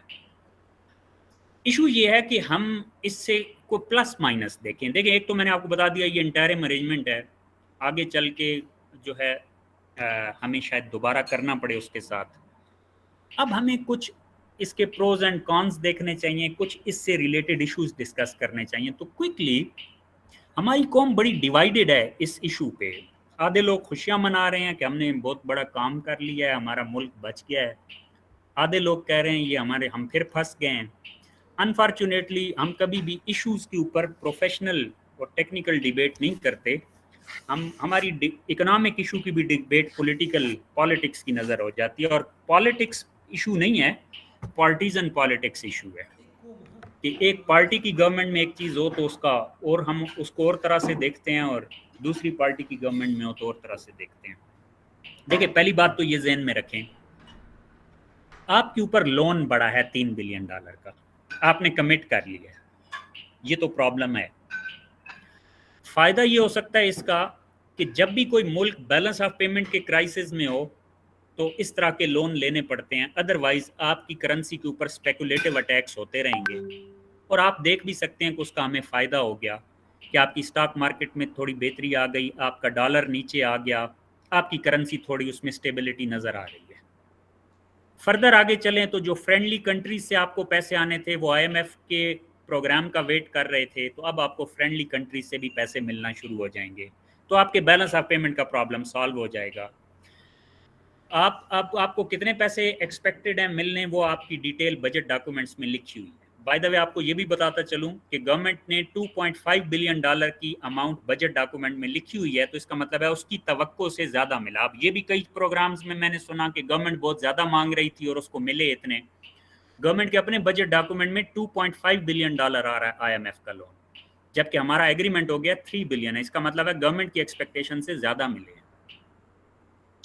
अब तो अगर तो आप इसे बैलेंस ऑफ पेमेंट क्राइसिस के कॉन्टेक्स्ट में देखें, और आप इसको इस कॉन्टेक्स्ट में देखें कि पाकिस्तान के ऊपर जो एक डिफॉल्ट की तलवार लटक रही थी उसमें तो बेहतरी आएगी, और डेफिनेटली उसमें एक इम्प्रूवमेंट नजर आना शुरू हो गई है और इम्प्रूवमेंट होगी फर्दर। अब अगली बात है,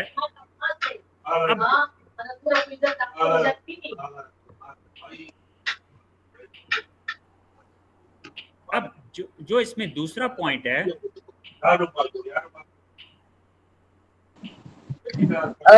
जी प्लीज असनैन अपना माइक ऑफ करें। असनैन, तमाम स्टूडेंट्स प्लीज हम बार बार रिक्वेस्ट कर रहे हैं कि आप अपना माइक ऑफ करें।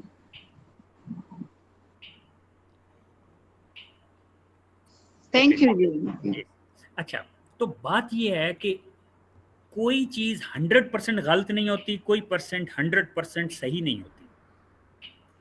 फिर आप हमेशा टाइम के लिहाज से देखें तो मैं आपको कहूँगा कि ये अरेंजमेंट हमारे लिए बेनिफिशियल है इस टाइम पे, क्योंकि हम बैलेंस ऑफ पेमेंट के क्राइसिस में। अच्छा, मैंने आप स्टूडेंट्स के एक दो ग्रुप्स में ये भी देखा कि किसी ने ये शेयर किया था कि मैटर ये नहीं करता कि लोन आया है, मैटर ये करता है कि हम उसकी यूटिलाइजेशन कैसे करते हैं, किस प्रोजेक्ट में हम उसे लगाते हैं, उस प्रोजेक्ट के बेनिफिट्स क्या होते हैं। तो आप ये चीज़ें ज़रा केयरफुली डिस्कस किया करें। IMF का जो लोन होता है that is not for any project. ये किसी प्रोजेक्ट, ये किसी डेवलपमेंट के लिए होता ही नहीं है, ये पॉवर्टी रिडक्शन के लिए नहीं है, ये इनकम डिस्पैरिटी दूर करने के लिए नहीं है। बात समझ आ गई? ये सिर्फ और सिर्फ बैलेंस ऑफ पेमेंट के लिए लोन है, यानी कि जो हमारे एक्सटर्नल डेट का प्रॉब्लम बना हुआ है ये उसके लिए हेल्पफुल है, ये हमारे लिए फर्दर किसी काम का नहीं है। अच्छा, इसमें अगर आपके जहन में एक कन्फ्यूजन और दूर करता जाऊं कि IMF के लोन भी दो तरह के हो सकते हैं, एक BOP सपोर्ट के लिए होता है और एक बजटरी सपोर्ट के लिए होता है। बजटरी सपोर्ट वाले के अगेंस्ट गवर्नमेंट को रुपी मिलता है तो वो रुपी यूटिलाइज हो सकता है, जो BOP के लिए है उसके अगेंस्ट रुपी नहीं मिलता तो वो फिर कहीं और यूटिलाइज भी नहीं होता, वो सिर्फ एक्सटर्नल फाइनेंसिंग में यूटिलाइज होगा। अब पाकिस्तान को कौन सा मिला है, अब यहाँ पे बात समझें। बहुत लोगों ने इस पे डिस्कशन की और हर बंदा इस पे, कई लड़ाई झगड़े भी मैंने देखे। आप मिनिस्ट्री ऑफ फाइनेंस की वेबसाइट पे चले जाएं, आपको एक डॉक्यूमेंट नहीं मिलेगा इस SBA के ऊपर, स्टैंड बाय अरेंजमेंट के ऊपर। मुझसे बहुत सारे लोग पूछते थे, मैं सबको यही कहता हूं भाई मुझे खुद नहीं पता, किसी को भी नहीं पता, ये सारी डिस्कशन हवा में। एक ऑथेंटिक डॉक्यूमेंट है वो मैं आपको बताता हूं, उसके अलावा सारी डिस्कशन फजूल है। इसलिए कि जब IMF के साथ नेगोशिएशन क्या हुई اس کا ڈاکومنٹ میرے سامنے نہیں آئے گا تو میں کیسے پڑھوں گا؟ آپ کیسے پڑھیں گے؟ پارلیمنٹیرینز کیسے پڑھیں گے؟ کوئی بندہ بھی کیسے کہہ سکتا ہے کہ آئی ایم ایف کے ساتھ ہماری یہ ڈیل ہوئی؟ اس کی کوئی ڈیٹیل ہمارے پاس نہیں ہے. بات سمجھ آ گئی؟ جنرل ڈیٹیلز ہیں کہ سٹینڈ بائی ارینجمنٹ ہے تو ہمیں یہ پتہ ہے سٹینڈ بائی ارینجمنٹ کیا ہوتا ہے اور کس ٹائپ کی اس کی ری پیمنٹس ہوتی ہیں. اندازہ ہمیں ہے اس کا انٹرسٹ ریٹ کیا ہوتا ہے، لیکن ہمیں ایگزیکٹلی تو نہیں پتا کہ گورنمنٹ آف پاکستان کے ساتھ کیا طے ہوا ہے. یہ ساری چیزیں ان نون ہیں اس وقت ہمارے لیے، یا یوں سمجھ لیں ہڈن ہے. ایک چیز جو آتھینٹک ہے وہ آئی ایم ایف کی ویب سائٹ پہ پریس ریلیز ہے. میں صرف اسی کو سورس آف انفارمیشن مانتا ہوں ابھی تک، ایس بی اے کے بارے میں، سٹینڈ بائی ارینجمنٹ کے بارے میں. اس کے علاوہ ساری باتیں ہمارے اندازے ہیں. تو یہ میں نے وہاں سے آپ کے لیے ایک سلائیڈ بنا دی تاکہ آپ کو یہ کلیئر رہے. پہلے میں نے آپ کے سامنے لکھا ہے کنڈیشنلٹی. اب یہ سٹینڈ بائی ارینجمنٹ کی جنرل کنڈیشنلٹی آئی ایم ایف کی، یہ اس کی ویب سائٹ پہ لکھی ہوئی ہے. یہ کسی ملک کے لیے خاص نہیں ہے، پہلے اس کو سمجھے. یہ لکھا ہوا ہے countries economic policies must address the problems that lead the country to seek funding. بھائی اتنی سی بات ہے، سیدھی سی کنڈیشنلٹی ہے. بھائی جس مسئلے نے آپ کو یہاں تک پہنچایا ہے اس کو ایڈریس کریں. جس نے آپ کو ڈیفالٹ رسک پہ پہنچایا ہے، جس نے آپ کو آئی ایم ایف کے جانے پہ مجبور کیا ہے، جس مسئلے کی وجہ سے، جس پالیسی کی وجہ سے آپ نے آئی ایم ایف کا دروازہ کھٹکھٹایا ہے، اس پرابلم کو دور کریں. یہ کنڈیشنلٹی. اب پاکستان کے لیے پریس ریلیز اسپیسیفکلی کیا کہتا ہے؟ اب یہ ہمیں ایویلویٹ کرنا ضروری ہے، کیونکہ اگر ان میں سے ہم یہ چیزیں نہیں کر سکتے اور یہ چیزیں ہم مس کریں گے تو آئی ایم ایف پروگرام کا مطلب $3 بلین نہیں ہے. یہ بھی آپ پلیز سمجھیں. آئی ایم ایف کا مطلب صرف پیسے آنا نہیں ہوتا. آئی ایم ایف کی کنڈیشنلٹی امپورٹنٹ ہوتی ہے، اس کا پروگرام امپورٹنٹ ہوتا ہے، اور وہ کنڈیشنلٹی کہہ رہی ہے کہ جس نے آپ کو اس حال میں پہنچایا اس کے لیے کریکٹیو میجرز لیں. اگر وہ ہم نہیں لیتے تو $3 بلین تو 2 مہینے میں ختم ہو جائے گا. $3 بلین بائی دا وے ہماری تو 1 مہینے کی امپورٹس بھی نہیں ہے. بات سمجھ آ گئی؟ تو آپ نے اس کو اس کانٹیکسٹ میں دیکھنا ہے کہ پالیسی ایجنڈا پیچھے کیا ہے اور وہ ہم کر سکیں گے یا نہیں، اس پہ ڈسکشن ہونی چاہیے. تو پہلا پوائنٹ جو آئی ایم ایف کہہ رہا ہے وہ ہے گریٹر فسکل ڈسپلن. آپ مجھے بتائیں کہ گریٹر فسکل ڈسپلن کا مطلب ہوتا ہے کہ فسکل کنسولیڈیشن ہو اور at least primary budget surplus میں ہو. اور آئی ایم ایف نے خود پریس ریلیز میں کہا ہے کہ پاکستان نے اگلے سال کے لیے 0.5% آف جی ڈی پی رکھ دیا ہے ٹارگٹ پرائمری سرپلس کا. اب میرا کوسچن یہ ہے کہ ٹارگٹ تو ہم نے پچھلے سال بھی رکھا تھا، پھر بھی ہم ڈیفیسٹ میں چلے گئے. تو اگر اس سال بھی ڈیفیسٹ میں گئے تو پھر فسکل ڈسپلن نہیں آئے گا. جب نہیں آئے گا تو آئی ایم ایف کے ٹارگٹس نہیں اچیو ہوں گے. ایون ہمارا یہ ایس بی اے بھی کہیں درمیان میں نہ رک جائے.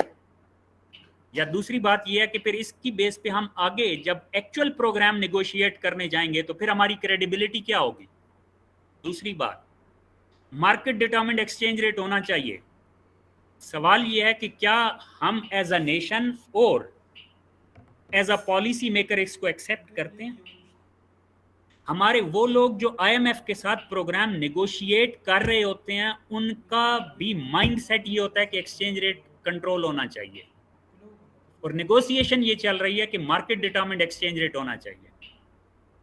تو کیا ہم ایکسچینج ریٹ کو واقعی مارکیٹ فورسز پہ چھوڑیں گے؟ کیونکہ اگر ایکسچینج ریٹ 10 روپے اوپر چلا جائے تو ہماری تو عوام حکومت کی پالیسیز کو فیل کر دیتی ہے. تو ہمارا میڈیا، ہماری عوام، ہماری حکومت، یہ سارے کے سارے ایک ایسے ویشیس سائیکل میں پھنس گئے ہیں کہ ہم ایکسچینج ریٹ کو مارکیٹ فورسز پہ نہیں جانے دے سکتے انفارچونیٹلی. اور اگر جانے دیں گے تو پھر اور طرح کے پرابلمز ہم فیس کرنا پڑیں گے. لیکن اگر نہیں جانے دیتے تو پھر آئی ایم ایف کا پروگرام تو نہیں پورا ہوگا. آگے چلیں. Further progress on reforms particularly in the energy sector. آپ کے انرجی سیکٹر کے اندر سرکولر ڈیٹ انرجی سیکٹر کا پرابلم ہے، وہ بڑھتا جا رہا ہے، کنٹرول میں نہیں آ رہا. آئی ایم ایف کہتا ہے ریفارمز کریں اور اس کو دور کریں. آپ کی اکانومی میں 30% پہلے انفلیشن ہے. ہمارے حکومت کے پاس ایک ہی ریفارم ہے، قیمت بڑھا دو بجلی کی. نہ لائن لاسز ہم روک سکتے ہیں، نہ ہمارے جو آئی پی پیز کے ساتھ ایگریمنٹ ہے ان کو ریوائز کر سکتے ہیں. ہمارے پاس ایک ہی فارمولہ ہے ریفارمز کا، قیمت بڑھانا. قیمت بڑھائیں گے تو انفلیشن تو نیچے نہیں آئے گا. इन्फ्लेशन नीचे नहीं आएगा तो इंटरेस्ट रेट नीचे नहीं आएगा, उसके नीचे भी पॉइंट भी आ रहा है, इंटरेस्ट रेट नीचे नहीं आएगा तो आपका बजट डेफिसिट कभी कम नहीं होगा। तो ये सारे का सारा आप ये भी तो सोचें कि भाई IMF के साथ जो हम प्रोग्राम तय करके आ गए हैं उसमें से हम कोई एक पॉइंट भी अचीव कर पाएंगे। आगे हमने IMF के साथ हमने तय कर लिया कि हम जो स्टेट ओन्ड एंटरप्राइजेज हैं उनमें गवर्नेंस रिफॉर्म्स लाएंगे। अब गवर्नेंस रिफॉर्म्स के दो तरीके होते हैं, एक ये है कि आप वाकई उनकी मैनेजमेंट ठीक कर दें और एक ये है कि आप उनमें से कुछ को प्राइवेटाइज कर दें।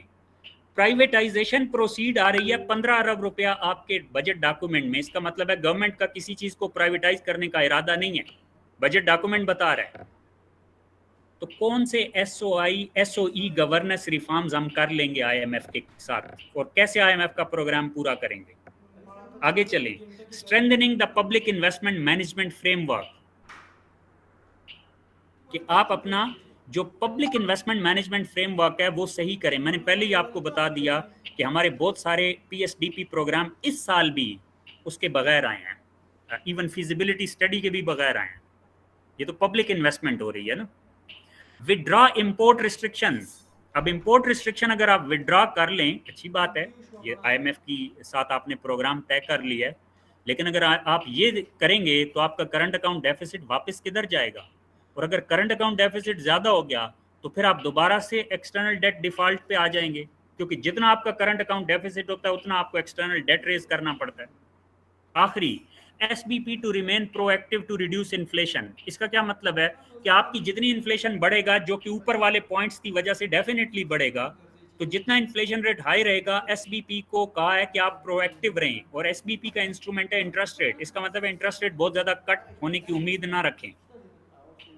मेरा सवाल सिर्फ ये है कि हम हमेशा IMF के $3 बिलियन के ऊपर डिस्कशन शुरू हो जाते हैं कि ये हमारे लिए काफ़ी है या काफ़ी नहीं है, या इससे डेट डिफॉल्ट खत्म होगा या नहीं होगा, रिस्क खत्म होगा या नहीं। सवाल ये है कि आपने उनके साथ तय क्या किया है, और मुझे एक स्ट्रैटेजी बताएं जो इन सारे पॉइंट्स में से एक पॉइंट भी आप अचीव कर लेंगे।